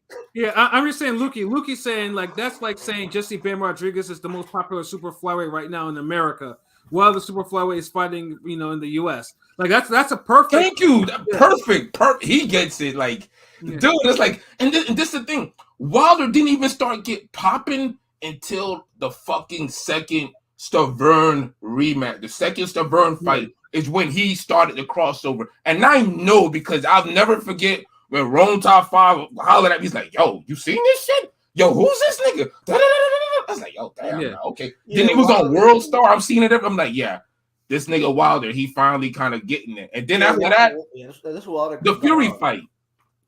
Yeah, like, I mean, like, because niggas love that Euro step KO that he did against Stavern. I was like, wait a minute. This that was a straight. He walked him down like a fucking bad guy and like against like the final scene, walking him down, just like. Do some crazy dumb shit. Everybody was standing up. The atmosphere seemed crazy. You know what I'm saying? That was and the funny thing is too, because the Twitter. I mean, obviously, like because boxing Twitter, because we're all on boxing Twitter heavy. I know my man Pilot got the Discord. Got the most popping like boxing Discord shit like this. Like there was a lot of mixed reactions. I mean, most people obviously the other things too. People it seemed like people were just surprised about Wilder and disbelief, like he got his ass whooped like that. I'm like, have you not watched his fights? Like, that's what I'm saying. Oh, and that one bring out that goddamn Twitter poll. Yeah, I got it. That one motherfucker, he the audacity, the 19% of you people, shut the fuck up. Yo, shut that shit up. I'm tired of you dumb motherfuckers thinking Wilder is like the god of boxing because he can throw a fucking right hand. Like, god damn it! Like, y'all niggas got me sounding like Pat up in this bitch. Like, I'm sick of this. And I'm actually a little bit more subdued than what I would actually be. But, because I've been more objective with it. I've been like, I'd be like, well, now Wilder does have some skill. He knows how to set up. But I've been telling the truth with you. But it's just to the point where it's like niggas just be on some. If you say anything about constructive about Wilder, niggas just take it a whole nother way. Like no one's hating on this motherfucker. Like this nigga was. I mean, Wilder was karate chopping Parker in this fight. Like it was the thing to do. Like yes, like and it was, and he did it several times. This wasn't like Jamil McCline and Chris Bird when I think Jamil McCline does it once on some playful shit or something like, damn motherfucker, like stop moving, god damn, like right. Like he like and everybody laughed it off, ref, everybody. Wilder was really frustrated also, like, fuck that, like nigga, hold on, like like yo, bop, it was like bop, like bro, cut the shit. Yeah, like this shit was like dude, nobody like bro, like you like Wilder's good for the sport. Like he resonates with a lot of motherfuckers for whatever reason, and I love boxing, so I'm always gonna respect that. But you niggas just need to be realistic sometime, bro. No one's hating on motherfuckers when we say, oh, this dude, he really needs to take his craft more seriously. Yeah, no, he's this, that. Because there's a reason. Now you're seeing why he has to take his craft seriously, because now the ass whoopings are starting to come. Like, yes.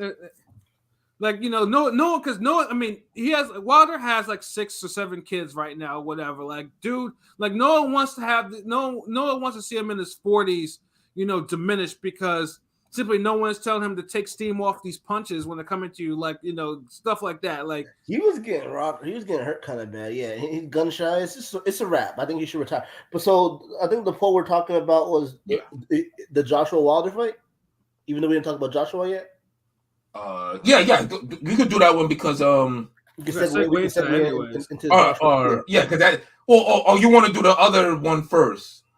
Yeah, you want me to do the poll? Because he did have a bad performance. Do you want to talk about Joshua first, or do you want to talk about how you want to do it, Pat? Like, we can do the Joshua one.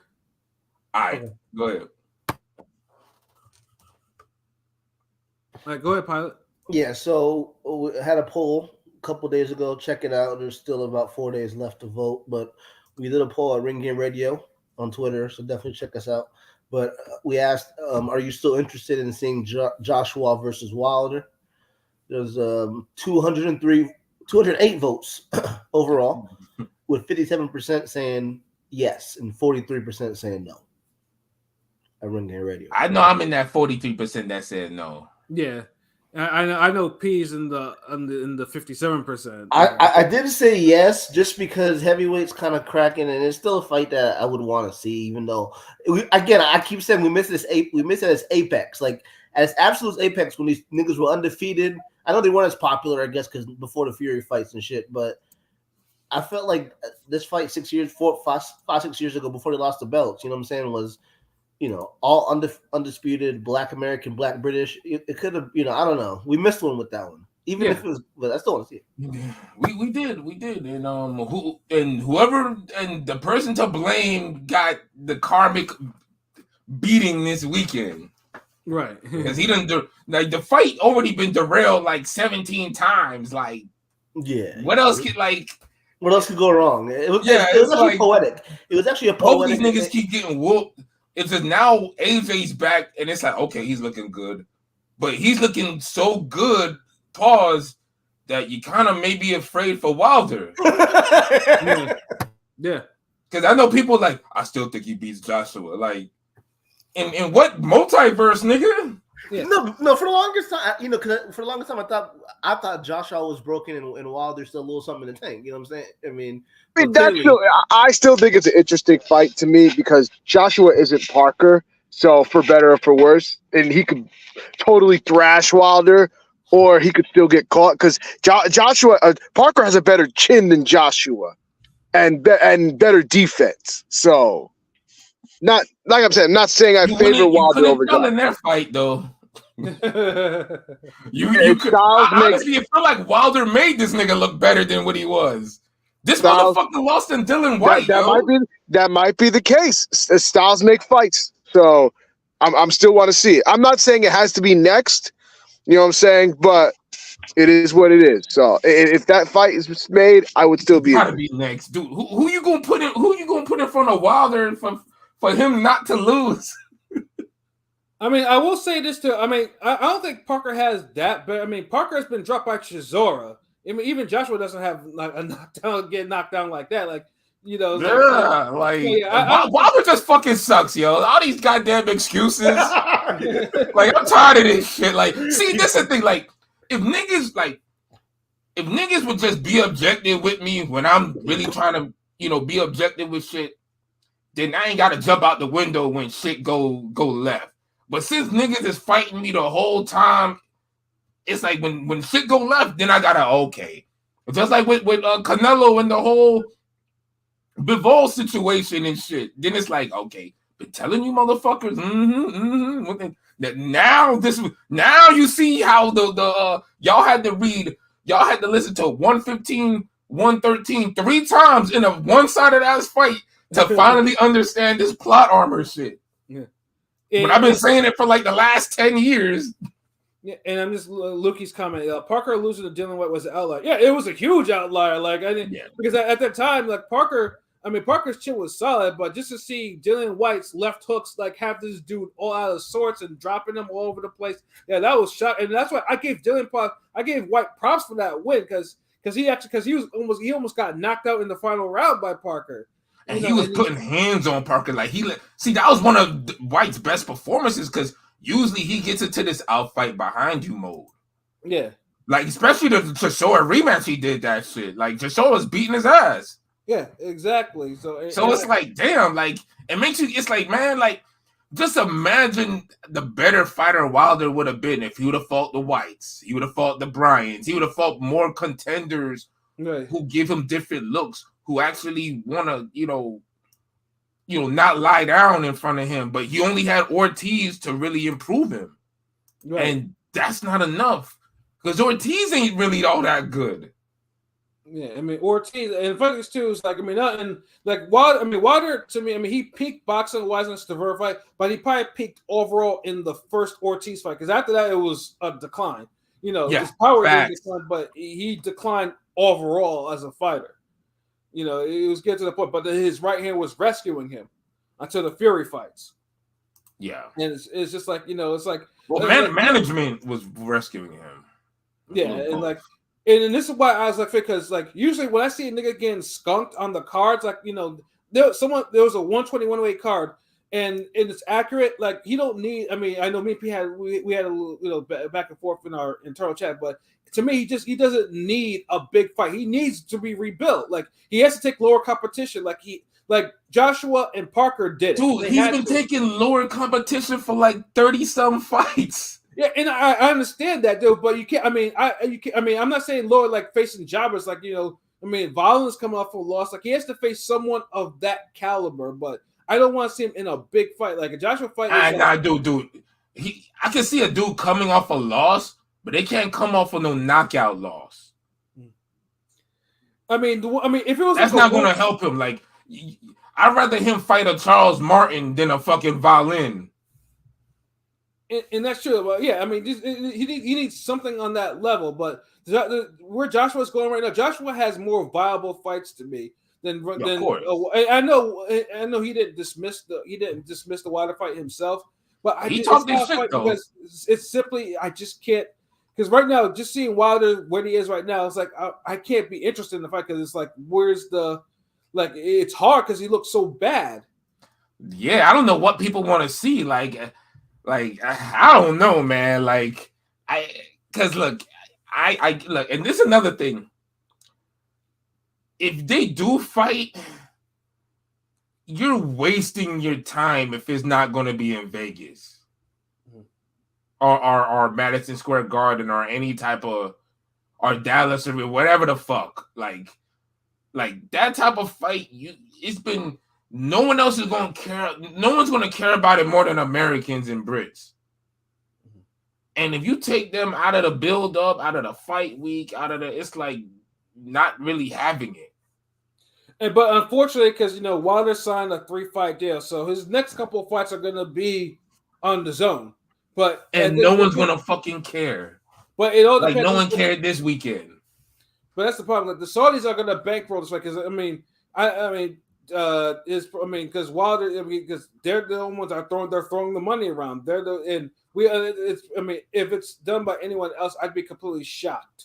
You know what I'm saying? Like, because if he was facing like Fury again, then at least we know ESPN would be the one at least airing the shit and whatnot. But right now the Saudis like, okay, we're doing the zone, and this is gonna go down, and we're bankrolling the shit, and where we decide who's gonna be the lead promoter and everything. So this is where the conundrum is with that. Like, because American and UK promoters had 5 years to get this shit together, and they didn't.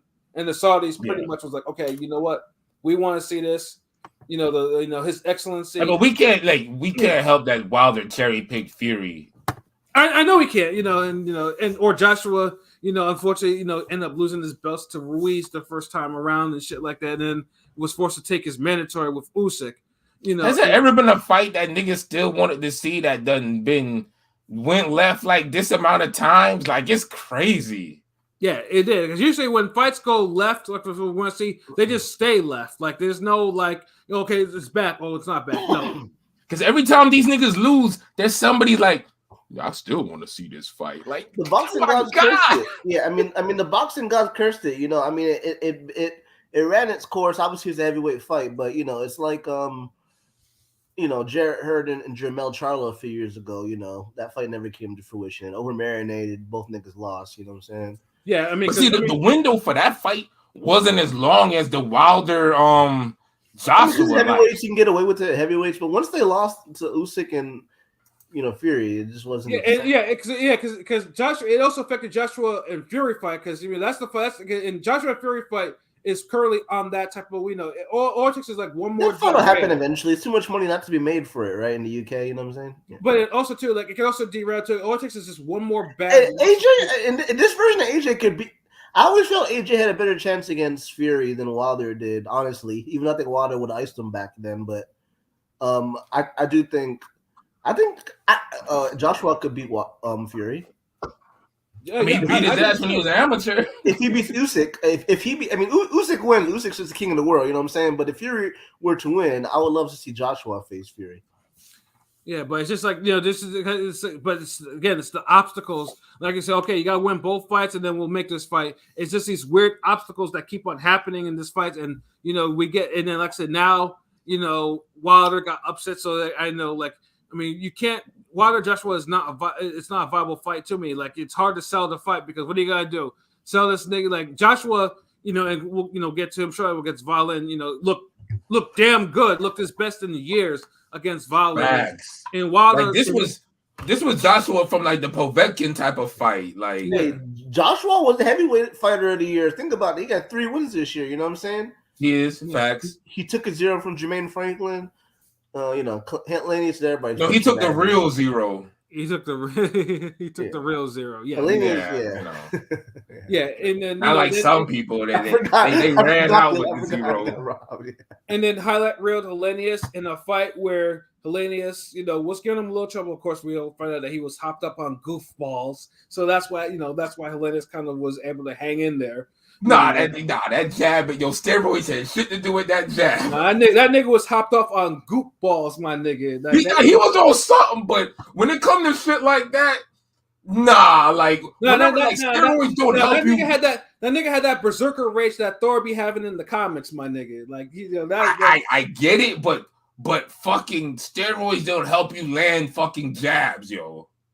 I dig what you're saying though, but that nigga was. I think that shit just probably gave him more energy or some shit. But that nigga was in full blitzkrieg mode, nigga. Like that's. He didn't fight like he was no damn Nordic Viking berserker. Yeah, I didn't see no Valkyrie energy from this nigga. I'm pretty sure Helenius at times like that was seeing shit, bro, and that was making him mad and manic and shit, nigga. That was what happened. That's why Joshua was so tamed against this nigga. He's like, this motherfucker. He's like, this Viking is seeing. He's clearly seeing shit. He's clearly thinking that I'm something else. So I need to ice him quick. But Joshua looked the best I've seen him in years, though. Yeah, and Violin, of course. We all know. I know. P obviously was very skeptical. He was like, no, not skeptical. He's like, yeah, no, Violin was not. But at least Violin, Violin had a reputation. He had a good reputation. Like I said, he shook up Fury, and he beat Gassiev in his prior fight. And Gassiev was, was wobbling, almost put him away, all that shit. So it's like Violin is always like a dark horse in the heavyweight boxing because he must have not had power, right? Because he's like a decision sort of bigger, decision heavyweight, right? Yeah, but like I say, he did hurt Fury and he hurt Gassiev, so he's like he could punch. Yeah, he got power. He a heavyweight. Yeah, he's. But Joshua just showed he's another level than this guy. That's all. Yeah, and he did, and it was pure separations. Like Joshua combinations. Violin was just. He had no real moments. He tried, See, that's the Joshua that's scary. Like the way Joshua fought, like that's that nigga. I wouldn't want to fight him. Like Joshua seemed to got a swagger back. 3 wins is a good. 3-0 this year. You know what I'm saying? I know he lost to Usyk. But I'm just saying, like it feels like he kind of got a swagger back a little bit. Yeah, right? Violin got pummeled. Like it was like his eye, his nose, his mouth. Like bro was fucking him up. His face was getting broke up. It was like god damn. Like especially that one right hand that sent him into the ropes and shit like that. I was like, geez, if he didn't retire in this corner, Violin would have probably been KO'd. He would have actually went down officially in the fight. Yeah, it was going to happen sooner or later because Joshua, he's still one of the best punchers at heavyweight. Yeah, it's like I know most people think he's not Deontay. Like Joshua can punch. Joshua has one punch power. He can absolutely ice people. He's not known for it, but he can do it. He can ice someone with one shot, and he's done it before. But he's not a Wilder. He doesn't have a Wilder right hand like someone. Because Joshua can ice you with any shot. Yeah, Joshua, exactly. His uppercut was his money. His uppercut was money. You know what I'm saying? Definitely. Yeah, absolutely. Yeah, he would KO you up close. He'd have to be in a certain. Wilder had to get you from a certain range. Joshua could do it. In mid range, a certain range, a certain punch, a certain angle. It got to be a certain. It's too much fucking certain. Deontay uncertainty Wilder. Mm-hmm. You gotta have the stars gotta be aligned. The fucking Big Dipper gotta be in the sky that night. Like, what the fuck? Right, right, nigga. Like, yeah, absolutely. Joshua just coming in there. All right, dude. Kabox, you're southpaw. All right, let me just establish a jab. Make sure my lead foot is outside of his. Jab. Okay, I corralled him into a left hook. Boom, right uppercut, bow, right hand, bow. I mean, boxing, nigga, goddamn. None of this fucking. What's that shit Zab was doing when he was making fun of Costa Zoo that night? Yeah. None of this shit holding the fucking hand out. Yeah, and of trying course, to get a goddamn jab off. And of course, what happened was Zoo managed to get his range. Once Zoo got his range to throw his right hand, timed him. It was over. It was wrap. But he didn't take 12 rounds to fucking find his range. And no one has ever stopped Zoo that fast since before. Yeah. These other niggas, man. Hey, I be like that ref. Like, hey, gotta do something with it. Yeah. I punch motherfucker. Gotta throw it out because this shit. But I mean, now we done talked about the whole everybody's individual fights, so we gotta get into this damn the show, the pay-per-view as a whole, bro. Like, I mean, the one thing I will call out though. At first, it was going swimmingly with the production, but the audio not having for like the first 3 rounds of the Joshua Volin fight was unacceptable. Unacceptable. I ain't gonna lie, I thought it was just me, but once everybody said what if Volin, it was everybody. Okay, not just me, because that was annoying. That was mad annoying, man. What the fuck? Yeah, like, don't give us. Yeah, you don't act like you giving us a break. Oh, $40 pay-per-view. Like, yeah, this is cheaper than Tyson Holyfield. You might lose audio in the last round. You might lose audio in the last round, though. But it was trash. Yeah. So Chief Wildfire salute. Wilder a football player like Shadacia Green, a basketball player. They athletes, not boxers. Wilder was a football player? I thought Wilder was a basketball player. I thought Wilder he played. He did with them legs. Yeah, he did play football and basketball. Yeah, but he's probably more of a basketball guy. Though. He's probably more of a basketball dude. I mean, I don't know. Like, Wilder don't even look like he athletic or like he look quick to all these lumbering cannon fodder niggas he be fighting, yo. So who just like all that shit? Like, he didn't look all that great athletically to Fury and Parker. It's realistically the best matchup because it's supposed to be AJ Hergovich. So, a lot of different names getting thrown out there, but is it Zhang AJ? Like, is that something you want to see? Yeah, I could watch that. Like, yeah, both fights. Yeah, I mean, AJ beat him in the amateur. Probably not. Zhang AJ just sounds like it's gonna be a firefight, though. I ain't gonna lie. Dude, that'd be a fire fucking fight. Yeah, that's gonna be a great fight. Yeah, and of course it's a rematch from the Olympics, so it's like And see, my thing about the card, I don't like how you have 8 fights, and it took 8 hours to show all of them. The pacing early was cool, but once unacceptable. You mean to tell me 8 fights in 8 hours, and you had first round knockouts? You had KOs in half the fights, bro. Like, yo, nobody wants these big ass extended goddamn festival cards, yo. People have shit to do. Niggas, the card was on from 11 to fucking 7. It was a long time. Dude, I used to work at 7-Eleven. That was my first job. That's a whole shift, my nigga. That's a whole fucking shift right there. Dude, you mean to tell me we watched 8 hours of boxing and shout outs to the comments. Shout outs to Lukey, what it do? Best way to sum up this card, interesting fighters in uninteresting fights. Yeah, and a lot of fucking fluff. Like, dude, nobody cares. Look, you can't have 30 minutes in between damn boring ass Bivol fights. So the one thing I'll do say, at least they had fighters on there, because that's my pet peeve. I like you to see like a pay-per-view where you'd have the top fighters getting interviewed or give some analysts, Dude, they barely did that. Dude, they had the most boring motherfuckers giving interviews. First of all, look, that arena, y'all gonna have to just go outside and throw tickets in the road or some shit. No, wait, in the parks or so. I don't, because y'all would say that, y'all would take that literally. And motherfuckers would throw free tickets in the street and cars would be hitting niggas. So no, scratch that. Rewind. You guys need to just be giving away tickets, something, kidnap people. No, fuck no. Do not kidnap people, but aggressively convince niggas to go to these events. Because that atmosphere was deader than a motherfucking rap on the billboard this year. Bars.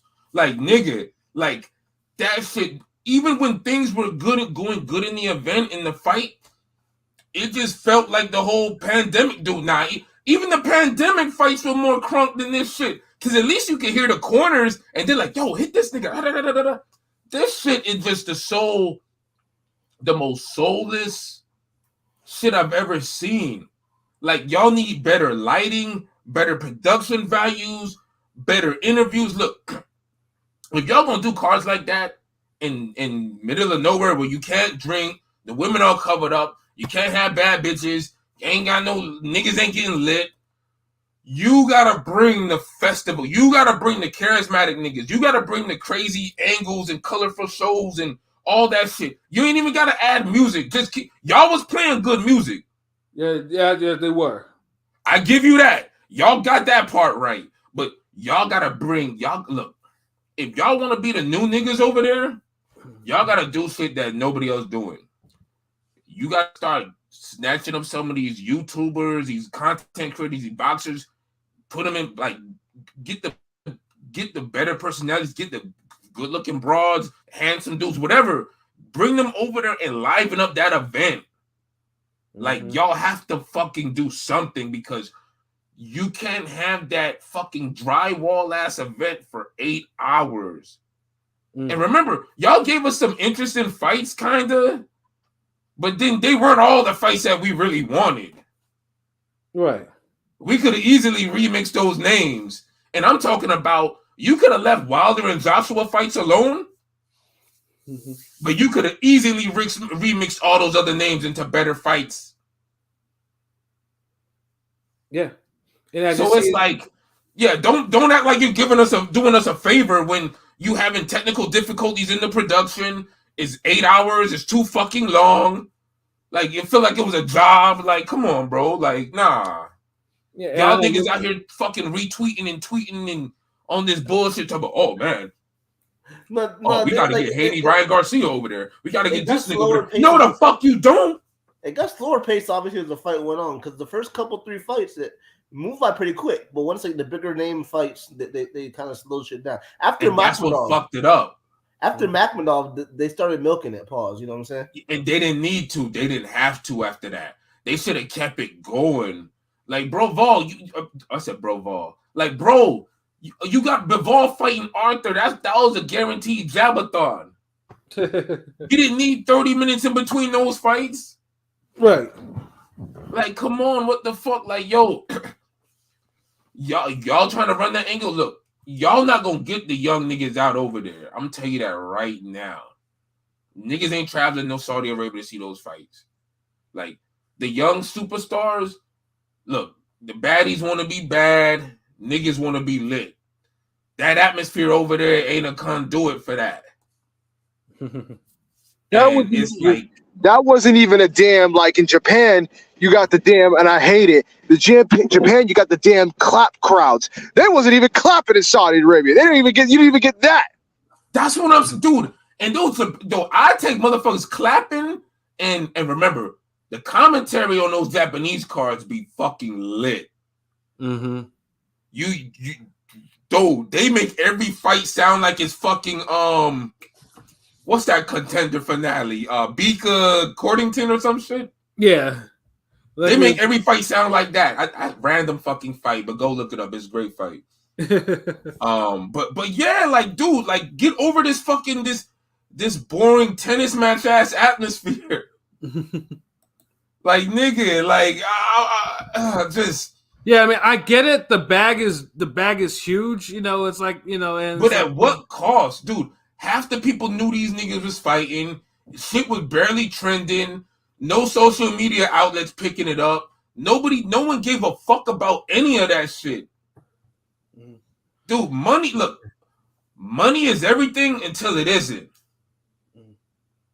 and money isn't everything. Like there has to be some type of balance. Like you can't have every card. Everybody's like now everybody just want to throw every big fight over there. No, I get it because throw the difficult, impossible, better be Bivol type fights over there. Cool, but don't bring no fucking Tank Ryan Garcia, Teofimo Lopez, no crazy others. Like, come on, man.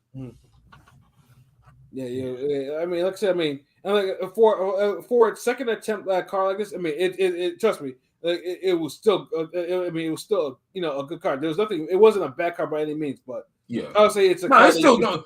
I'm critiquing it. I'm not shitting on it. Like, yeah, I know, I get that. Yeah. I don't want niggas to think, I'm like, nah, nigga, you hate. No, I ain't hating. Like, I'm being real. Like, a lot of people had to share these. Y'all lucky Android ain't up in here. I know. I was seeing his tweets. Yeah. Like Saudi Arabia, those people, it serves a purpose. They definitely got they got a lane in the sport. Yeah. I just don't want people just saying, hey, we need to start doing this over there, doing that over there. Hey, nah. They still got some learning to do to tighten up their event. I like what they're doing. It could be better, a lot better. Trim that card down. Like the holiday 8-hour shit ain't gonna cut it. Mm-hmm. But yeah, the bag is cool. All of that, yeah.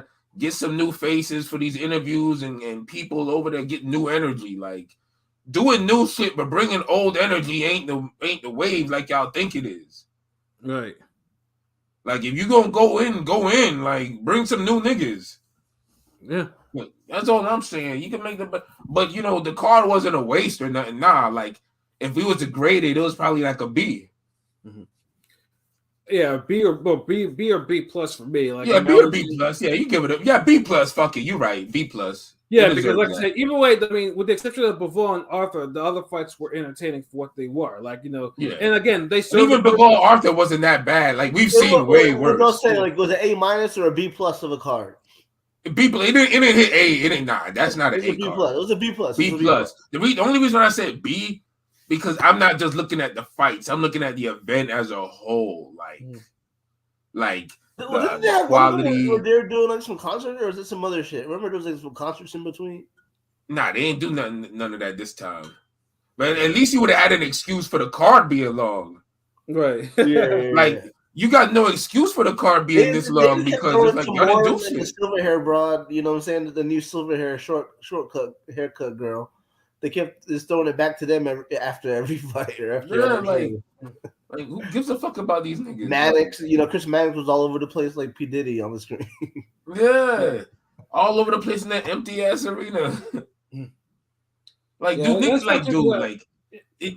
really want to see Wilder, Joshua, and when their names get announced, there's no deafening applause or roar of the crowd?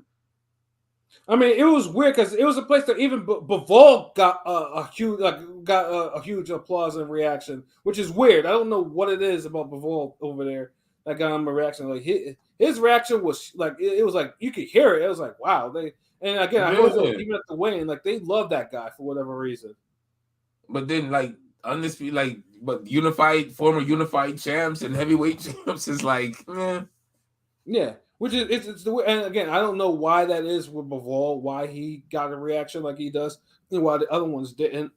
But of course, that's the reason why Bivol's like, yeah, I'm standing on business. If we're doing undisputed shit, it's gonna be in Saudi Arabia. There's no question about that. I mean, yeah. For him that works, but every big fight don't need to be over there. Would y'all want Crawford Spence over there? Well, I mean, like I said though, and this is the thing though. Money talk, and that's the whole reason. Like, money is the reason why all 12 different promoters and their fighters got together to do this, and that's why you heard no bullshit. You heard they were in the commercials, the trailers, making that shit. Which was dope. Fun content, all that shit. Yeah, that was the positives of it. But yeah, like I said, it's just like for it to. But I don't want fighters because fighters going over to Saudi would just be like, oh, I'm just getting lazy. Like it's just opening another lane. Like like Frank Warren said, like if you gotta earn a fight in Saudi Arabia, not to have everything. Like you gotta earn that fight. Like I almost feel like Saudi Arabia is like it's like the bonus level in Sonic. Like when you go after the Chaos Emeralds, like that's it. Like you only gonna get that if you beat the levels with 100 rings or some shit. Right. Right. So yeah, like you gotta get I mean, and even then it's like it's just certain matchups. Like not every like my big fights gotta be big. They gotta feel big. Pause. Like And then Dice, and I'm just laughing at what Dice said because it's haram to clap in Saudi Arabia. if that,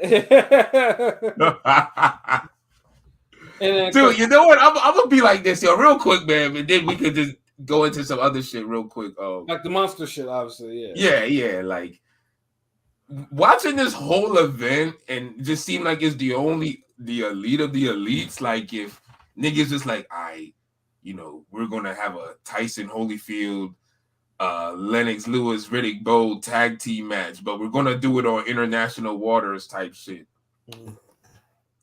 And only like 15 people could be there. This whole event reminded me of a fight like I seen in high school. Like it was between one of my homeboys and some other nigga, some Jamaican cat. It was after a football game, man. There was only like maybe 8 of us all total. Like that dude had a few people, my dude had a few people, but we had maybe it was maybe like 5 to that 3 type shit. Right. And niggas, whatever reason, niggas got disrespected, whatever. So it's at night, and niggas is trying to avoid the crowds because we want to see this fight. And these niggas is drawing and talking. So niggas is literally just trying to find the most secluded spot in the fucking school at night on a Friday, whatever, football. So you know the energy is in the hood, at black school, energy is all over the place. Right. And we're literally trying to find the most safest, secluded, well-lit spot so these two niggas could fight. And we finally get to a little spot in front, ironically, in front of the fucking school. I mean, the vibe, you can't drink or smoke. You can't. There's a different vibe. You know what I'm saying? Yeah. So, and honestly, that's what it reminded me of. Like niggas going way out of their way, going overseas, mountains. We up here fucking going down hallways, going across fields. Went from the bleachers to the here, there. Went to the student parking lot, teachers park. We just looking like, yo, these niggas gotta fight. We got where these niggas gonna throw hands at where no one's gonna break it up. And that's the Saudi Arabia shit just on the quest. And eventually we did find the spot these niggas fought. The little nigga had the Jamaican dude had the hands, ironically. The Yankee dude, he got clocked with, but when I say this nigga skied this motherfucker, he picked this nigga up and jumped up off of one leg and body slammed this nigga to the concrete. And I'm talking about this is a nigga that's like maybe 6'1", slamming a nigga that's like 5'8", 5'9". Hard, like I was like, God damn, like. Then one of his homeboys who was swole as fuck, like swung on dude brother, and then we was like, what the fuck? We not like, and so we thought niggas was jumping, so niggas was running, and it was just crazy. But yeah, like that ain't gonna happen in Saudi Arabia, like them niggas with the shits, bro. But yeah, absolutely. Yeah. but yeah, that's what it is. Just niggas going out of their way to make special little fights that you can't make anywhere else. That's it. Yeah. And it has its place. Just don't make it the place. Right. That's all I got to say on that. The little shout out to Larry Merchant. That sound like the way he would end that shit. It was. Hey yo, Pat, like it's the place. It's a place, but not the place. Exactly, and that's a perfect way to end the Day of Reckoning segment. Whatever, Yeah, we went in on that, for sure, though. I mean, 8 hours. I mean, the least we could do. Well, no, you're right, though. So we, 8 hours. Yeah, we have to give it some bars, and we also want to give some bars too for performance yesterday. Because I mean, we had an early morning card from Japan. on Tuesday. Of course, now it's just again earlier and earlier. Starting at 3 a.m. Motherfucker, that shit. Oh my god, I woke up to fucking Yokozuna theme song playing in my head. And like, okay, let me get ready to fucking watch this goddamn fight. Yeah. I missed all the rest. I heard the Coleman was a fade, and how'd the Black and Knees nigga look? I already woke up to the co-main. Like the co-main was what I woke up to. Okay. And truthfully, I needed because that shit was a slug. That shit was blood sport. Like that shit was a real war. Like this shit was. It was bad too because it was 4 knockdowns and dude ended up collapsing. Duke was collapsing in this corner and was. Oh, it looked bad. It was one of those fates. Like I was like, God damn! I really woke up at 5 o'clock or 4:45 to see a nigga almost die in the ring. Like, geez, like sometimes it's like really you get shit like that put in perspective.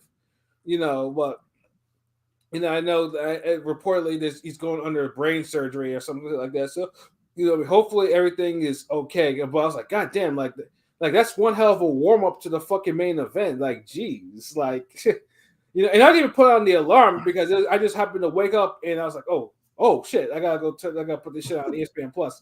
Like I wasn't near my laptop because I was really sleeping. I had ESPN Plus on my phone, so I was like, so I couldn't really like tweet or post in real time. I just had to watch. Oh damn! Like this was a TV fight. This wasn't no phone fight, nigga. Well, I mean, where I was because my laptop was in the basement and shit like that, and I'm not.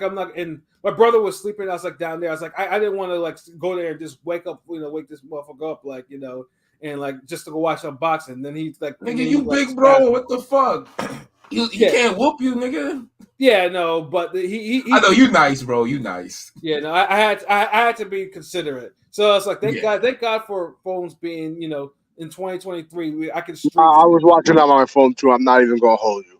Oh, y'all some hoes with this shit, nigga. Like that, like hey, no, I watched the best fighter in the world gets 65-inch treatment TV level. Like nigga, you know why? No, because for me, once again, like Pat, the laptop wasn't by me. It was downstairs, and I would have had to waken up the dog, and yeah, it would have been a whole fucking thing. So I'm like, you know what? Let me just watch this shit on my phone. Yeah, it was just more like maybe that's why sometimes y'all be missing out on the nuances of what that nigga does, because not me, nigga. I know what that nigga does. I mean, I watch it on my phone if there's 3 cards going on at once. I'll put the third shit on my phone, maybe. But this is where and this is where I agree with Android though. Like, if you want to build Monster up, you got to put him on American time. Like, I get it. It's he's in Japan. He's a star. Dude has his own thing. He does that. But when these cards start to get earlier and earlier, it's like there's gonna be so much like niggas need to sleep. Like it's like goddamn. Like it's like and I thought that shit was. They said Japan said, listen, we got a Japanese and a Filipino on the car. We don't give a fuck about what you dirty gaijins think. That's basically what they told. Facts, and you know what? They basically saying this. Look, man, y'all niggas been sleeping on Monster so long. Sleep some fucking more. Yeah. Go ahead, just sleep. Miss out on the greatest boxing performance of all time. Anytime this nigga fight, like just miss out on it. Just go ahead. Just go ahead. It ain't important like that. Yeah, and that's salute King. I forgot it's Filipino, so obviously they're gonna, because it's a Filipino and Japanese fighter. American time is just like, we're gonna. Yeah, that's like a standard Pacific East Championship fight for them niggas. Yeah, so it's like American, like nah, like Gaijin, nah, like none of that. Like this is you're gonna wake up bad early. You might get them Folgers brewing shit, if you want to watch this shit, like So yeah, it was watching it on the phone. It's not ideal, but it was just convenient. Of course, to watch Naoya Monster anyway, and Marlon Tapales, fight for the undisputed super bantamweight championship of the world. And truthfully, I thought the fight would have been a blowout. But Tapales, to his credit, and he just he made it a fight. Like he put together an effort, and actually did a lot of things that was like, this is Monster should be doing. Like Monster couldn't handle a up jab, a southpaw up jab. The southpaw Yeah. jab was And on top of that, he was still posing after throwing right hands, like too much, dropping his hands, stuff like that. And Tapales was coming forward on him, and I'm getting it because obviously he's in a new division. You know, fighters will probably attempt to do that to test him out. You know, and then but Monster though, again, Monster's power is just ridiculous. It's stunning. Like you can hear it on the phone. If I can hear it on my on my droid, I'm pretty sure the TV or like his power is stunning. And Tapales was like, wait, why are you taking all the? I'm thinking like, and Tapales was high guarding it, but it just seemed like Monster was punching and punching, and eventually he punched through it. Like, I mean, the fight could have been over in the fourth round because I think he hit him with a right hand, and Tapales was like, his legs started doing a silly dance, and Flory put him down. And you're like, oh shit, okay, this fight's about to end. But Tapales got up and he made shit hot. Like he was. Yeah, like he was still. He probably got even more competitive. Actually, he did. Like he was like, okay, I'm a unified champion. And I'm gonna go out one. He was mad. He was competitive in the sense where I don't think he was really winning rounds like that. Mm-hmm. But he was making the engagements like interesting, and he was having his moments. Right. Like he was fighting. He landed some jabs. He rocked Inoue's head back with some lefts. He did. He sure did. With a decent amount, like what I'm saying, this was easily the most competitive monster fight we've seen since the first Daenerys fight. Yeah, it was. And that's literally like 2019. Like this man gets into like competitive fights every 5 years. Right. Like that's the level he's on. Like who was on that level? Like, come on, man. Like, yeah. And I appreciate that too, because like I mean, obviously, like you don't. I mean, and we all know Monster's type is like he doesn't do tune-ups because he thinks he can't mentally handle tune-ups because he doesn't want shit sweet. Like he wants someone that will challenge him. And Tapales was giving him that challenge. Like there's no question about that. But the one thing Tapales still fucked up on is like you can't let Monster kind of hit you. You can't let him hit you like that. Like he stayed in front of Monster too long. Like that's the one thing. And he was doing it early. He got away from it in the second half. But the thing is, it's like it's like certain things you can't start doing when your health meter is like yellow orange. Right. And he started fighting the better fight when he was already yellow orange. So right. It was only a matter of time, even though the fight got better, because at one point I'm like, okay, about the third, fourth round, I was like, damn, this is a decent little, it's a good little, Inoue kicking his ass, but it's entertaining. Then it got to like maybe the sixth round, and I'm like, okay, this is damn good little fight right here. Like this is interesting because there was one sequence where he made Inoue miss like 3 punches in a row. Like he did. And I was like, "Oh shit!" Like I don't think I've seen this in a while. Like he obviously he rocked Monster, but he gave him a nice shot. I mean, yeah, I think he did rock him a couple times. Like, there was a nice body shot. I think he had too on him. Yeah, a nice short body shot. But anyways, just complete and such a spiteful puncher. Like, because he dropped him early. He dropped him like what second, third round. He dropped him right. Fourth round. Okay, fourth round. Yeah. But I mean, and it's just he punches through the like.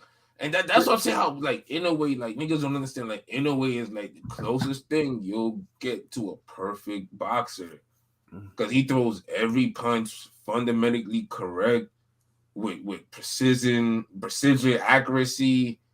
The impact is sharp, it's quick, it's crisp, it's so like it's everything. Like in every punch is like that. It's not like he's right hand dominant where like his right hands are like perfect and left hook is like, it's pretty good. Uppercuts like, good. Nah, like everything is like how it needs to be when it needs to be. Mm-hmm. And it's just like, it really shows how hard it is to approach a strategy, to approach a fight with Inoue. Like, there's certain, it's like you just got to have an overall boxing IQ and sense to just avoid hits but land your own, but you still got to have a strategy on top of that, because if you crack Inoue, he's going to try to crack you. He's trying to get back as soon as possible. Mm-hmm. You can't let him lead too much, because he likes to throw, he'll get a little anxious and he'll start doing combinations. He does that one where he's like jab, jab, left hook, the right hand at the over. Like he throw crazy shit, and they're like all hard and quick. Mm-hmm. And he's the type of guy, and you see Canelo loads up and punches hard and he wins, he gasses. Mm-hmm. Like you see Inoue will punch hard purposely and he won't gas. Mm-hmm. Then sometimes he just punches quick. Like, so he switches up tempos, all of that shit. It's a lot to deal with. Mm-hmm. One mistake could really fuck you up. Right. And like I said, and basically in top, because his pressure puts a lot of mental pressure, and I know Tapales too. I mean, it wasn't just the punches; it was just the mental pressure that because Monster was not, he was coming forward so much, and I could tell too is when Tapales got hit with that final right hand, which did land like on top of his head, like you could and dude just went down. He had physically and mentally had enough. He had, his face was battered too. Like all them shits was just like what Inoue did pretty much was he was spamming double right hands the whole night. He knew that. Yeah. He knew that was the punch. Boom, and then boom, boom, boom, like that. And punching right but through he the wouldn't guard. even. But that's the thing. He wouldn't even fucking throw the jab on some of them. Right. He would just throw the right hand. Yeah. And so with the last, it's like I felt like it was some shit where he did his special attack and the nigga blocked it. Then he did his special attack again, and the nigga tried to block it, and that shit just broke through and just it really felt like some movie anime shit. Like this nigga, how many times have you seen a guy throw the same punch, his best punch twice? And I say his best, but I don't know. In a way, every punch is his best punch. Right. But like he throw his best punch twice, and the guy is right there, blocks one, and semi-blocks, tries to block the second one, and it just overpowers him, and that's it. Like that's crazy. Yeah. Like this, like in a way, just other level, man. Just absolutely. And then of course now with that, became a double undisputed in under a year, the first ever undisputed super bantamweight champion of the world. Like there's not even when there were two belts was there undisputed. Like unless bantamweight, there were undisputed champions there. There was never one in super bantamweight. So again, another career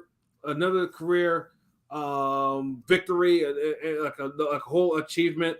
Like Monster is on a high like right now, and it's just like and like I said, he's still nonchalant and everything like that. And like I said, enough respect to Tapales for making it a fight, but Monster was just the Monster. And coming to win. Yeah. And even more impressively, because, one thing about Monster and other fights don't really do is like, oh, yeah, we're negotiating for other fights that are going to happen in 2024. Usually fights don't be talking about there's a turnaround, and now, of course, we know the fights are going to be Luis Neri, obviously in Japan, which is going to be interesting because we know Neri has very infamous reputation. Yeah, they banned that nigga, but they say, you know what? We'll bring you back to feed you to the Monster, right?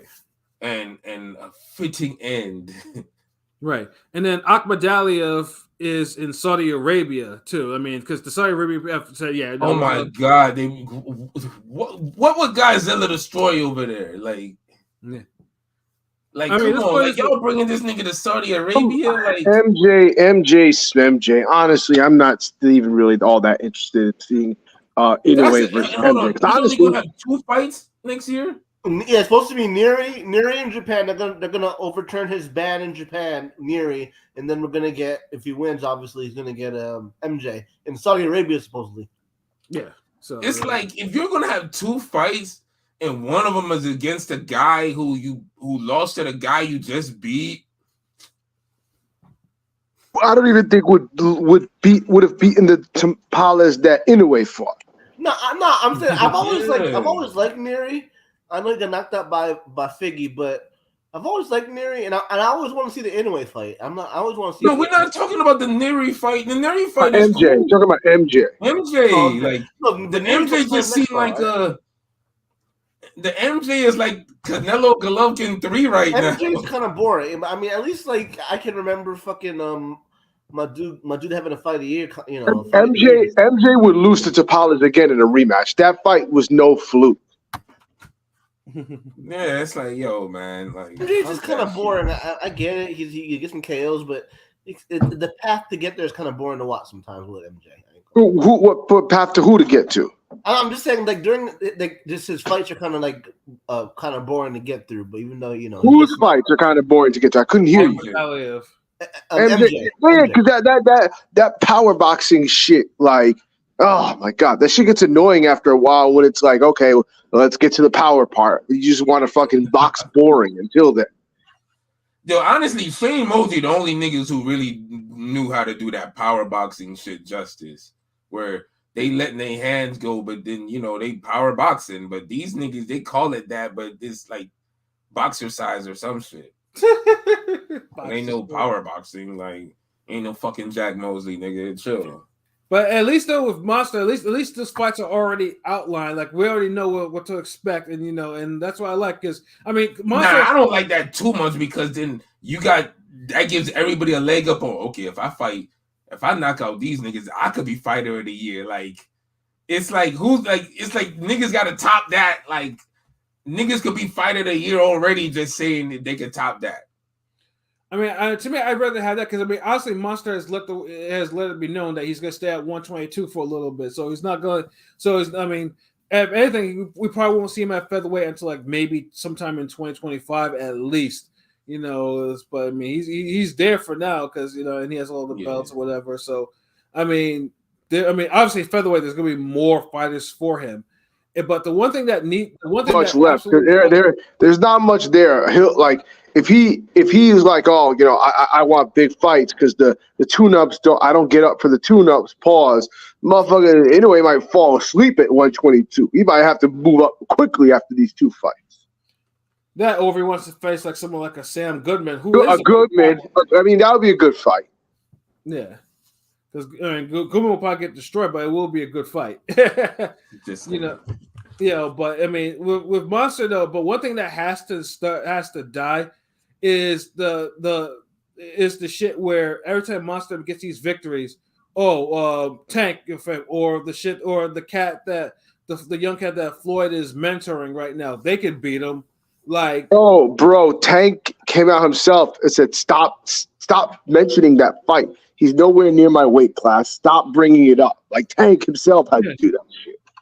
Yeah, like I get it because I mean, part of it is because the ignorance don't know who's actually in his weight class or whatever, or some feel some sort of way because of. But I mean, you got to be pretty fucking ignorant. You could look at them and tell they're not nowhere near the same size, right?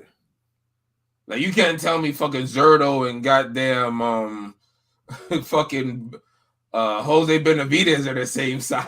Everybody that they want to match up in a way against is either too big or too small. Oh, I didn't forget. Oh, well, now I'm interested in Inoue versus Bam. What the fuck? Two weight classes too low. What the fuck are you talking about? Yeah, it's starting to get annoying. Like, just appreciate what the guy's doing right now. It's like stuff. Or if you at least throw some names of people that in his actual like that maybe the niggas who just started hearing about Inoue who want to play matchmaker the hardest. The niggas who've been watching them don't be saying stupid shit like that. I tell you, and I hate to bring politics into this, but like boxing has shown me how detrimental George Bush was to us because No Child Left Behind. There were a lot of children left behind, and boxing has shown me that. Yeah. Yeah. It's just like it's getting annoying. Like, dude, just appreciate. And if it's not that, then of course the roids. Oh, this motherfucker is roiding and shit like that. That's the other thing. If it's not just the opponents that don't make any sense, it's the roiding. Oh, this motherfucker is roiding. Is he not doing random blood testing or shit like that? I'm like, you motherfuckers. Like, really. Like seriously, like I mean, the motherfucker is on camera, actually getting, getting tested like frequently. Like, what are we talking about? Like motherfuckers have to give Monster his props for what he's doing. Yes, It's like these niggas want to run these super historical pound for pound fights and run that whole Pacquiao Floyd Asian urban angle. Mm-hmm. Like I could tell they be reaching for that, but it's just there isn't one of those type of fights for this era yet. Right. Like just you ain't gotta force it like that. No, you don't. Yes, and I get it. Like I said, it's hard to I get it. It's hard to see a motherfucker that looks like a K-pop superstar that's actually that fights like a whole demon and knocking and destroying cats that don't necessarily get destroyed. But he's doing it, and we should appreciate the why he's actually still fighting, rather than try to try to make up all these fucking opponents that that don't make sense. They're not even in this weight class. There are 2 weight classes, 3 weight classes above. Like y'all need to cut that bullshit out. Well, I'm glad Tank deaded that rumor. I'm glad Tank said no. I mean, yeah, I bring people up, but they gotta feel right like at 130. You know what I'm saying? Yeah. Like, come on, y'all want this nigga's like, damn, like y'all man, it's like motherfuckers, it's gonna get to the point where I think these superstars in these different divisions, when people say that, motherfuckers may just start just doing exhibition sparring matches with these niggas and just get some type of bag or some shit, because these niggas just be like, motherfuckers be so clueless, yo. Like, you really could be like, all right. Right. Well, Tank do like 4 rounds for NOA. Right. And niggas would just be like, oh my gosh. Like, yeah, that's like, yeah. Oh, well, I thought they would go harder. Like, nigga, it's sparring. Like, it's weight. Like, you see how big this nigga look like. Mm-hmm. But yeah, it was a good performance from both men, though. Yeah, no, yeah, like I was not pleased, and of course, like once that shit was done, I went back to bed for like another 2 hours. Though I had to. Like, damn. Yeah, I had like there's some brief conversation in our tunnel chat, and then I went back to sleep because it was still early as fuck to me. So it was just like, but yeah, the Monster still remains Monster, and of course, when we do our year-end show, I'm pretty sure there's gonna be a lot of arguing about who should be Fighter of the Year, and Monster clearly is one of the candidates for Fighter of the Year for sure. So, like, I mean, think about it. Look, he already told you who he's gonna beat next year. So he's Fighter of the Year this year, and he's letting everyone else know. You know what? It's up for grabs next year for y'all, right? Because I'm sure no one's gonna Fighter of the Year. Some say Haney. Crawford had performance. I mean, even though Crawford hasn't won, it's not like there hasn't been champions that fighters that have Fight of the Year for 1 win. So it's happened before, Yeah, and it's a dumbass rule though. Right. Yeah. Like, why? Like, you could be up there, but as the Fighter of the Year, like, dog, it's like I said in the tweet, man, that's like being employee of the month and only showing up to work for 1 day. Mm-hmm. That's what it is when the motherfucker get Fighter of the Year and fight once. Right. I'm not gonna argue nobody against, everybody got their own criteria, who they judge or how they judge, whoever. That's cool. The mine is NOA, like, easy. I mean, my thing is just like, start putting respect on Monster's name. Like, don't let your bias blind you to the fact that you're watching a very, very special fighter that's doing very special things right now, because it's not going to last. Like, eventually when Monster's gone, like, Monster's already one of the few active fighters that has a Hall of Fame resume. His is like this. It's unquestioned what he's doing is Hall of Fame. Like, see, he's already to all-time great level right now. Like, right. Like, he's past Hall of Fame. Like, he's all-time great level now. It's just, if there's a hiccup or anything that he could suffer where it could just really stay in his career. But to me, he's all-time great level now. Like, absolutely. Double undisputed is big. Super bantamweight, come on, big. Like, yeah, and then like I said, featherweight, obviously featherweight is definitely set up for him once he's done doing what he's doing at 122. So yeah, like, most likely, I mean, Monster will run until 130. I think Monster will run until 130. I don't know. I don't think we gotta, like, this is the thing. It depends. Like, and I kind of see where he's coming from. I think he wants to fight a few more people at that division to see how his power, acclimates to that division and these bigger guys. Because I don't know if it's like the punches on Fulton were destructive, but it was against a guy who I remember when we was talking about the fight earlier a week ago. He was saying Fulton fought scary, and he gave a performance like he was the new kid forced to fight the school bully. And I was like, oh shit, nigga, that's bars, because he did fight like that. Word. And so, those punches always hurt the most when you being afraid, because they kind of shock you. Mm-hmm. And it's like, so fighting Tapales, he's fighting a guy who wants to win, and he's letting these shots go. He's getting more violent. He didn't get as violent with Fulton like he did with Tapales. Hell no. And this is the thing. He's getting real violent with Tapales, and it took him 10 rounds against a tough guy who came to win. I don't know if his power is going to go up to 130 like that. Let's see how he handles Neary and M. Bison. Bison. And kind of just because if he's punching this, I know he really brutalized dude face and all, but I think he might have to. I think the power might taper off here at this division. And it's like he'd have to rely on more boxing if he moves up. So I think he's kind of just trying to see how well his power is, because it could be that, next year around this time, we could be looking at it like, Tapales is just a tough motherfucker. Yeah. But if he goes 10 with Neary, 8 with MJ, if he goes deeper rounds with these niggas, it's going to say something. Yeah. Especially if he's punching as violent, because this nigga was doing SNK combos. This nigga was doing the Terry Bogard burning knuckle, rushing in, fucking raging storm. Like, man, this nigga was doing shit. Right. Yeah, and Tapales was taking them shit. So, yeah, I don't know about going up to 130.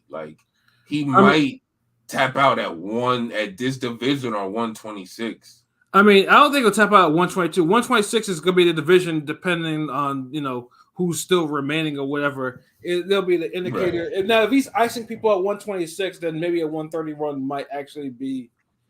We got to see him ice more people at 122. I think, and that's what he wants to see as well. Because just having those fights lined up in the same division. And this is why I say he's also fighting, because he literally moved up to a new division and beat all the best fighters. Good. I feel like he's good enough for his power not to translate. He can outbox these motherfuckers. I like Figueroa, but come on, I think he outboxes Brandon Figueroa. I'm just saying. Yeah, Figueroa. I like Figueroa. It's a great fight, but I think I'd favor Monster over Figgy. You know what I'm saying? Guys at 126. I'm just saying. Great performance by Monster. To end the year. He did his thing, obviously, and obviously, when we have our final year conversations, it'll be more interesting, again, talking about who's who. We just have one more preview left, and we'll probably we gonna still do that performance poll too? Pause. We want to do it near the end? Yeah, we can do it after this. Yeah, because this preview is not going to be long though, but it is notable since it's going to be the first real card of the year. And it's going to be the return of one Vergil Ortiz, who apparently now has his rhabdo under control and has decided not to kill himself, making weights he probably doesn't need to be at anymore. He'll be making, I think it's a 154 debut. Now, I'm not going to probably one of the most disappointing things of 2023 was the cancellation of him and Stanionis. That was the weekend. They had a weekend to themselves. And that was okay. Yeah, Stanionis Ortiz was going to be the fight, and then again it was postponed and canceled, and then that was just like it was a whole nightmare. Stanionis has yet to have been rescheduled, and Ortiz at least got a fight, which is weird, But but Golden Boy didn't give up on Ortiz now, but now Ortiz is kind of be like kind of fighting behind because now the person who's been like his rival with Boots has a belt, and he's over there just like, okay, what are we doing now? What are we doing? So now he's at a higher weight. He's going to be testing himself against one Frederick Lawson, who is he's basically with Lawson. Every time he stepped up in competition, he's got KO'd. Like dude got KO'd by Charles Hatley. Like like that's the type of level. He's Ghanaian. He punches hard, but when you got didn't this dude barely beat fucking old ass Breeders Prescott, an old Breeders Prescott? Yeah, Shopborn Prescott. He did, yeah. Yeah, like Lawson is Lawson is like the perfect opponent for. I remember when he came on the scene, PBC used to act like he was an African Triple G for a little bit. It was kind of funny. Yeah, and then that Canadian cat beat his ass and broke his jaw. Yeah, like because I remember because that Canadian cat I think fought Kell Brook. Kell Brook like washed him like it was like fucking dirty draws and shit. Like it was just like and then after that it was just it was like Lawson was more or less. That shit came to a halt, and basically, like I said, just was knocked out left and right, and every time he stepped up. But hey, Golden Boy's like, we'll bring you back against Ortiz. Like, we want to see what you have. So, truthfully, Ortiz should not have too much trouble with Lawson. If he does, then I'd say that something went horribly, horribly wrong. P, have you even checked out the odds for that fight? I'm pretty sure they're probably like. I have not. Hold up, 1 minute. I'm gonna look at it right now. Yeah, because I'm curious to see what those odds actually are looking like for him. Hold up, 1 moment. Hold up. I'm letting FanDuel load up, and then let me see what the hell. I don't even know if it's up yet, but it probably is up. It probably is up because we're. Hold up. Actually, I just brought it up. It's absolutely up. Like everything is up for it. Oh yeah. Minus 2,400. Okay. Yeah. And Lawson is plus 1,140. That's just the money line. Like the method of victory is Ortiz by points of decision plus 630. By KO minus 500, draw 2,000 plus 2,000, Lawson decision plus 2,500, and Lawson KO plus 1,260. Actually, surprised it's actually a lot lower than I thought it would be. But Lawson, for all his faults, can actually punch. But like I said, Ortiz should absolutely, positively get rid of dude. Like he should. And if he doesn't, then that's a huge problem. And not especially if you're trying to be, taking over and staking your claim in the division, because now 154 is with a real big boys player, man, the Sharks. Yeah, you hope he got enough seasoning at 147 because he's going to need it. And then we have the co-main, which was rescheduled from a different card. We have O'Hara Davies and Ismael Barroso. Again, because obviously the first time the fight fell apart because Davies didn't get his visa shit straightened away, which was some old bullshit. Because we know Davies, he was associated with a certain group of certain people that currently can't even come to the U.S. and fight. But Davies somehow managed to find a way, and I'm pretty sure it's because of Oscar, because Oscar signing him. So. I think we already talked about Davies and Barroso in terms of who we thought. So I think some people thought Davies was. Some people thought Barroso will win. Davies should win. That's the thing. Like Davies, if Davies, I picked Barroso, but I'm probably wrong. But I'm just rooting for the grandpa. I'm rooting for the grandpa. You know what I'm saying? Yeah, no. Davies should actually win. And if Barroso wins, I won't even be mad at it. Like to be honest, I will not be mad at it at all. And then that would actually be a absolutely great. It should be a good slugfest, like for real. And then, of course, we have the debut on there of one Arnold Barboza. He's going to be making his debut on there against someone that David Haney actually fought like in a prospects fight. Of all things like that. I think it's like Zolasani and Dungoni, and that's a 10-rounder. And one Sergey Derevyanchenko is also going to be on there facing Rowdy Montgomery, who I think caused an upset on one of the Golden Boy cards too. Oh, he's kind of a fun fighter. He is, and Derevyanchenko should actually beat his ass. Like he should. Derevyanchenko, had a fight of the year this year, but he'll be mentioned on that cast with that Munguia fight. But that had to be an end because we thought it was the end before this, but he gave it his all. You know what I'm saying? We'll see. Yeah. But at least with Golden Boy, like I said, it's a completely watchable card. Like I said, Golden Boy knows what to do with Golden this. Boy's reliable, on those cards, Yeah, so honestly, they make the most out of what they have. I give them that. Yeah, the only fight that I should see an upset on really is probably the Barroso Davies fight. Like that's the one I could see an upset, but more often than not, I think Davies should actually win that damn fight. So yeah, that's the That's basically the preview for that, and like I said, it's the first card, and like I said, it should be good. Should be a good watch, and of course, should be fuckery, and then we'll end it with the poll topic with the other poll. So, Pilot, if you want to bring that up real quick, to go through that, and we'll get up out of here. Yeah, got you. One sec. So we did Get the Twitter poll, not the other poll, nigga. You're up there moaning and shit. We did a poll of which of these fighters put up the worst performance this year. We got 291 votes, nearly 300 at Ringing Radio on Twitter. 3 more days to check us out at Ringing Radio, and 33% went to Jamel Charlo. 22% went to Shakur Stevenson. Mm-hmm. Regis Prograis had 9%, and the remaining 36% was Deontay Wilder. I get like all of them are good choices. I know Wilder has the recency bias with him, as does Regis. That's what Regis said. Yeah, Regis. But Regis only has 9%, which is weird because honestly, not because Shakur was still on the list. That's why. Right. Yeah, you'd be surprised if you pick Shakur, even though he won the fight, because he really lost a lot. I voted for Shakur. He kind of lost because he lost so much luster. You know what I'm saying? It's kind of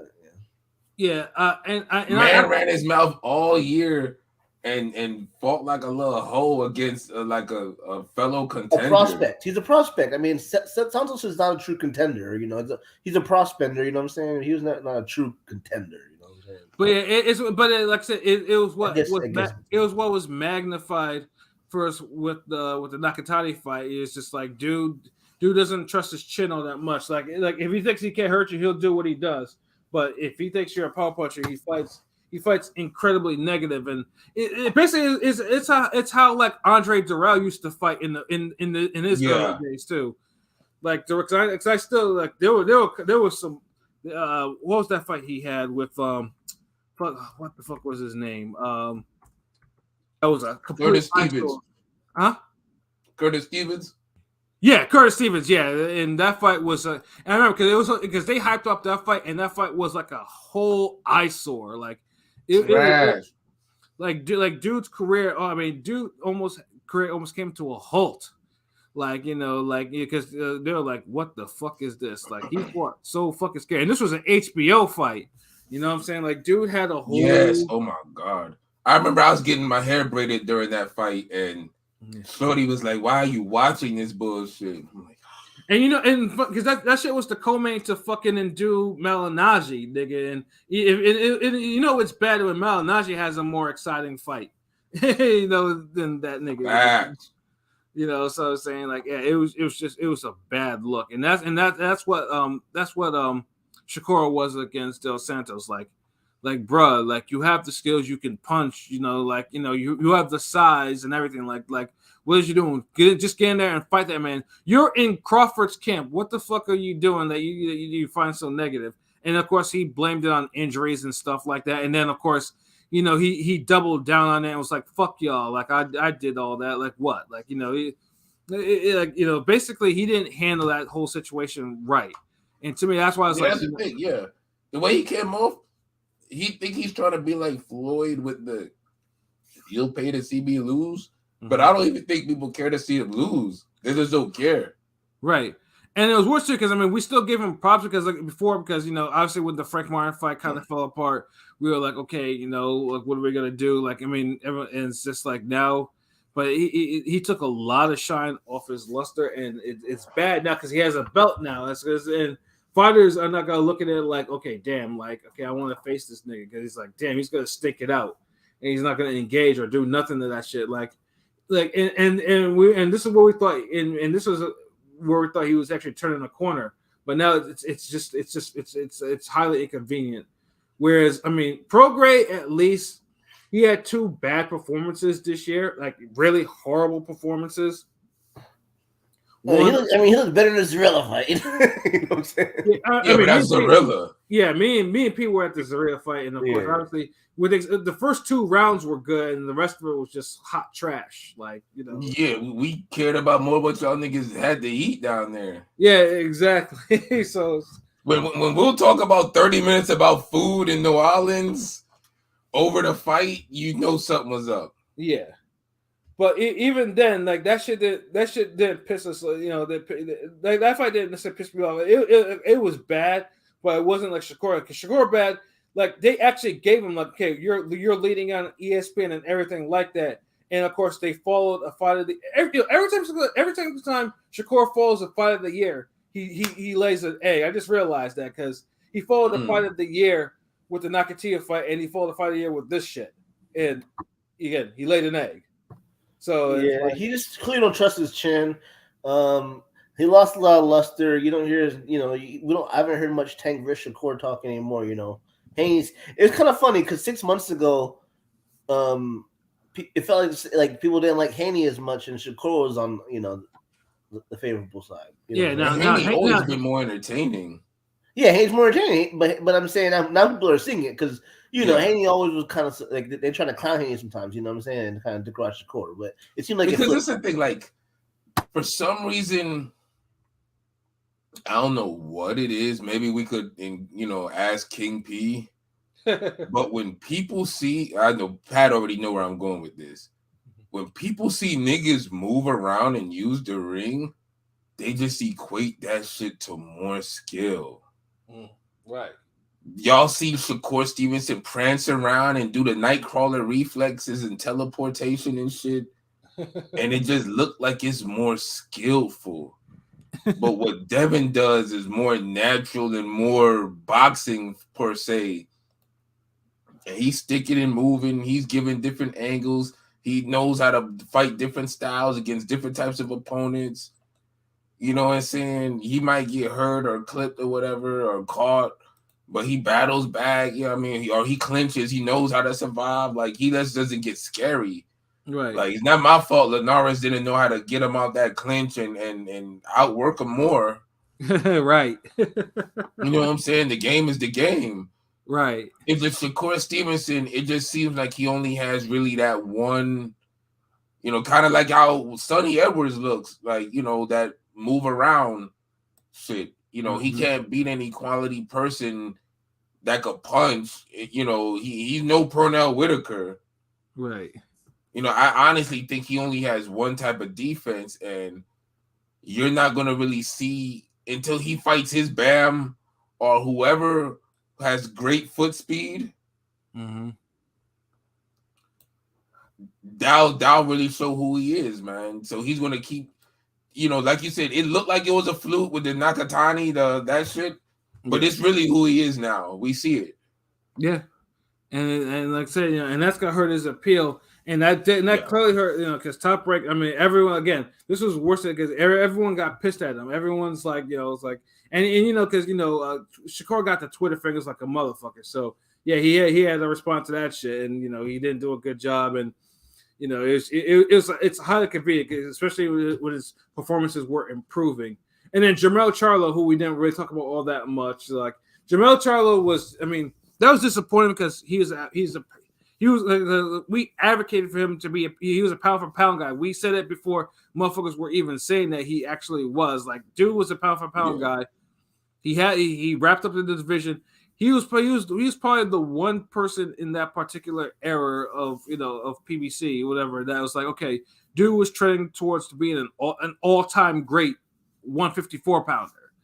Like he was doing. And then the Canelo fight was supposed to be the layup into that would probably wrap up a Hall of Fame like a spot for him. And and then of course he just didn't take. And one thing that I noticed too, like I mentioned before, is like dude didn't look like he was training Spartan. Like he was with his family, and he was like, oh, I don't gotta be like that. All I need is my family. And dude was he was in the pool and shit. He was taking it easy. Like his demeanor wasn't screaming like he was taking the task at hand.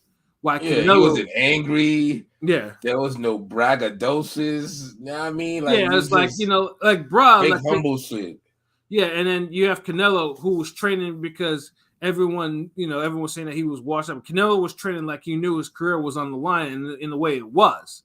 Because if Canelo lost, Canelo would have been removed from the pound for pound like ratings for me. Like he would not be in the top 10. He would be gone if he had lost that fight. And then Canelo trained and then it showed like Canelo did what he had been doing before. And Charlo, you think we always put respect on this boxing game, just couldn't handle it. Like couldn't handle nothing from Canelo. Like he let Canelo bully him, outbox him, outfight him, outpunch him, everything. And he didn't seem to care at the end too. It was just like no effort, just super minimum. Not gonna do shit. I'm gonna survive and just pose type of performance. So like all of these niggas could have been the number one vote, really. Yeah.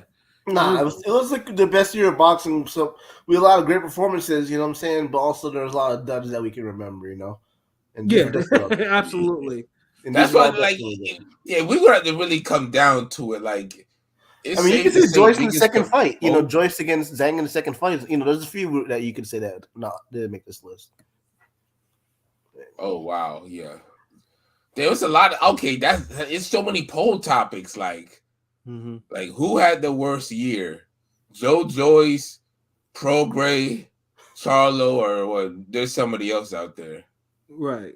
Yeah, there's a few. I mean, Charlo, I think we expected to throw more, with Charlo, but of course, he has the skill and everything to win that fight. That was never no big ass fight for him like that. It just didn't look like it looked like he ate up to 168. It didn't train, and he didn't even go balls to the wall. Yeah, and then it was like, you know what, I'm gonna get this money, and then that's it. Yeah, I think it said special delivery. I think it said make this money, take this money. Like that's all he did. Yeah, that was all. That's all he needed to do. It was just sad. It was just incredibly sad. It's just the only convenience is the fucking he had to jump up 2 weight classes and fight a pound for pound guy.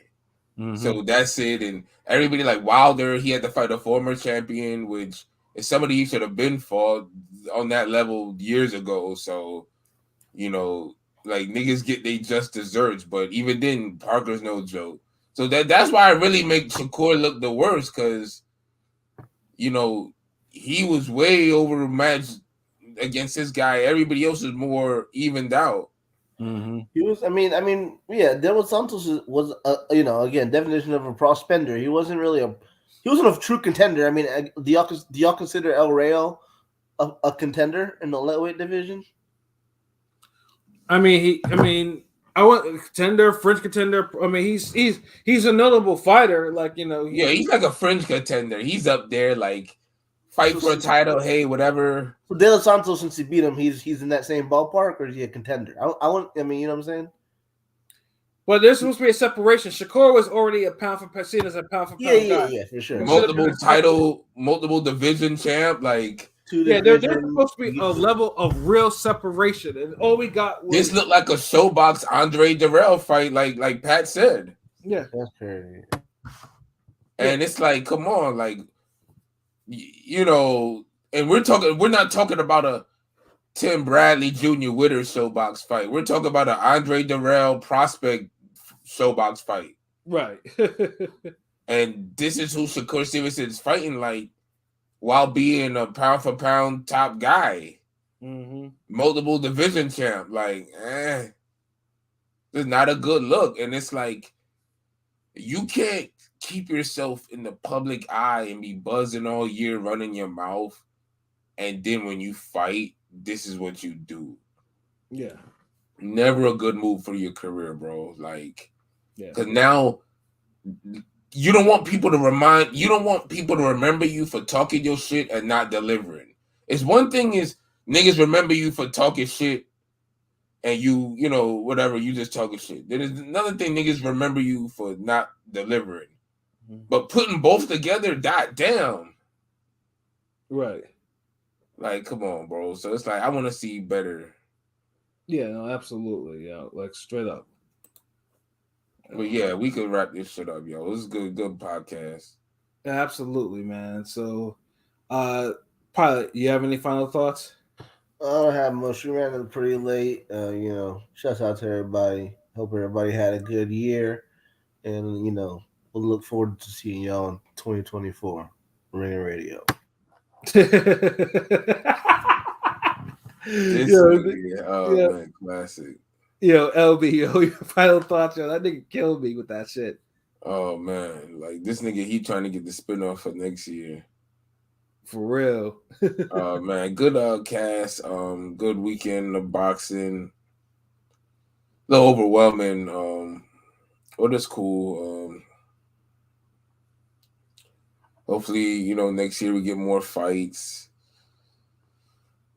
Yeah, we're gonna have to really. There's a lot of poll topics, a lot of superlatives we gotta start getting together. I'm gonna work on that for the end of the year show. They're usually my favorite shows, but I never re-listen to them though for some reason.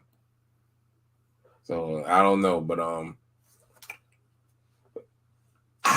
I really do still feel like 2019 was probably better than 2022, 2023. It was. Like, it's like I have no doubt about it. It's just big fights that end up being big performances, and fight of the years will always triumph big fights that end up being duds or one-sided fights are okay fights. Facts. Like, I don't care how many times niggas is fighting for Undisputed or whatever, you know, the fights don't end up being good. Like, mm-hmm. And they keep happening at the top level. It's like, is it the boxers themselves? Right. So yeah, so that's something to think about. But the real niggas out there, they feel me. It ain't no recency bias or nothing. Like, y'all know this year was great. This year was great, but you know, it just sometimes it feel like, you know, when we was watching Boxing God this year, like not everyone gave they all. No, that's for sure. So that's the one thing. In 2019, it felt like everybody from every level of the sport was just going extra hard. Pause. Mm-hmm. But yeah, other than that, there's no boxing this week, right? No. So that's it. So we probably just gonna be chilling. Probably tune into the rant tomorrow. So, you know, we talk about some other shit. Yep. You know, little farewell show for the end of the year, be the last show of the year. And then after that, I know we'll do the next week probably be the end of the year awards, whatever, whatnot. But we'll see. Yeah, remember Pizza Wars is out. Keep following us everywhere. Be locked in with us. We dropping more shit. Yada yada yada. You know what it is? RingGameRadio.com. Bada bing, bada boom. Yep. And then King P, I see that you made it back. So give your final thoughts before you cut it, before your connection cuts out again. Oh, good. No, it won't cut out again. I'm good. Last fight weekend of the year. You know what I'm saying? Gave us a lot of talking points, a lot of bullshit, but a lot of good fights too. So something to improve upon for next year. So something to bounce off for next year. Pause. Mm-hmm. So I'm hoping for really good fights, I know it's not going to start off crazy, but let's hope by, May of next year, we won't be whimpering and sighing and having all these issues. Even though I think all things considered, this was a pretty damn good year for boxing. So it was. So that's all I got to say about that. Otherwise, you know what it is, ringgangradio.com. You know where to find us at YouTube, Instagram, Twitter, Facebook. Superlatives coming next week. End of the year awards. Can't wait. Ranting tomorrow. Yes. So, got a lot of good stuff coming down the pipe. Pause. And I don't know if I'll be here tomorrow, but I will say this: if I'm not, and if I am, I'll expound on it tomorrow more when we rant. All of you motherfuckers on Twitter, because you haven't wrapped this up already when I've asked you to, because who the fuck cares what I got to say? But I care. You motherfuckers that are still polluting my timeline with this Simone Biles, Jonathan Owens shit, get a fucking life. Like, and that's what I'm actually gonna rant about tomorrow too, because that's been going on like for 2 weeks now. Yeah, because even Simone Biles told you get a fucking life. God damn.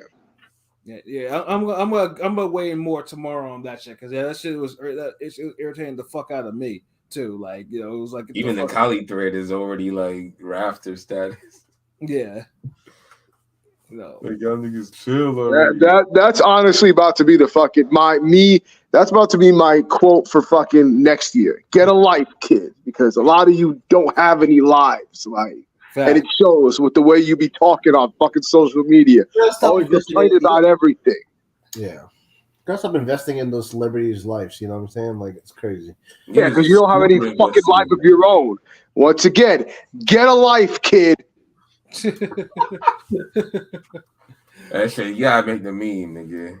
Yeah, but I mean, my only like thought is, I hope everyone had a good Christmas, and I know my Christmas wasn't ruined because my Eagles won, although there's still some little conflicts here and there. But the Cowboys. Hold on. So wait, you won that game? Because I didn't even know you ended up winning, because I seen the chat a little bit, and Rome was talking mad shit in there. So I was of course he was. Every single time that the Eagles look like they're struggling, that nigga comes in there, but he didn't say anything. Like, once the Eagles got the lead and they kept in the kind of, or then they got back in and they won. He don't say nothing. Rome, like I said, because Rome. I mean, because I know it's embarrassing because his Bears are embarrassing this year. So it's like. Yeah, like, he can't say nothing because, like I said, the Eagles are actually in the playoffs, and now they're still in position to take the 1 seed and the division. Just gotta make sure. And then shout out to the Niners and the Cowboys for losing, because now it still opens up that lane, because now we need the Niners to drop one more game. Pilot, I'm looking at your Rams to pull that shit off. In order to get that 1 seed, and we have to win out. So yeah, and we have to win out. We have to win them again. I think we make a little bit of help to get in, but you guys got to win out too to keep your 7 seed. Yeah. So it's like But yeah, no. Shout outs for football not ruining my not ruining my Christmas. And it was, like I said. Other than that, like, it was a good weekend of boxing, at least to end the week. And we got some shit for you in store for 2024. So just continue to support us. You see that banner all across your screen. Feel free to contribute, or email ideas, whatever. We'll try to make that shit happen. Pizza Wars is out. Support that and everything, man, because we, no one does it like Ring Gang Radio, man. So nobody. Yeah, exactly. We have a website, we have a YouTube. Listen, like, comment, subscribe, tell your friends, and we can all be friends. So for myself, Pat Scorpion, the New England representative, for LB Shuttleworth, the God, the GOAT artist, for King People Dagopy, and for Conscious Pilot, this has been another wonderful episode of Real Talk, where, as always, if shit's real, we talk about it. So until next time, peace. Ring and give me one more chance.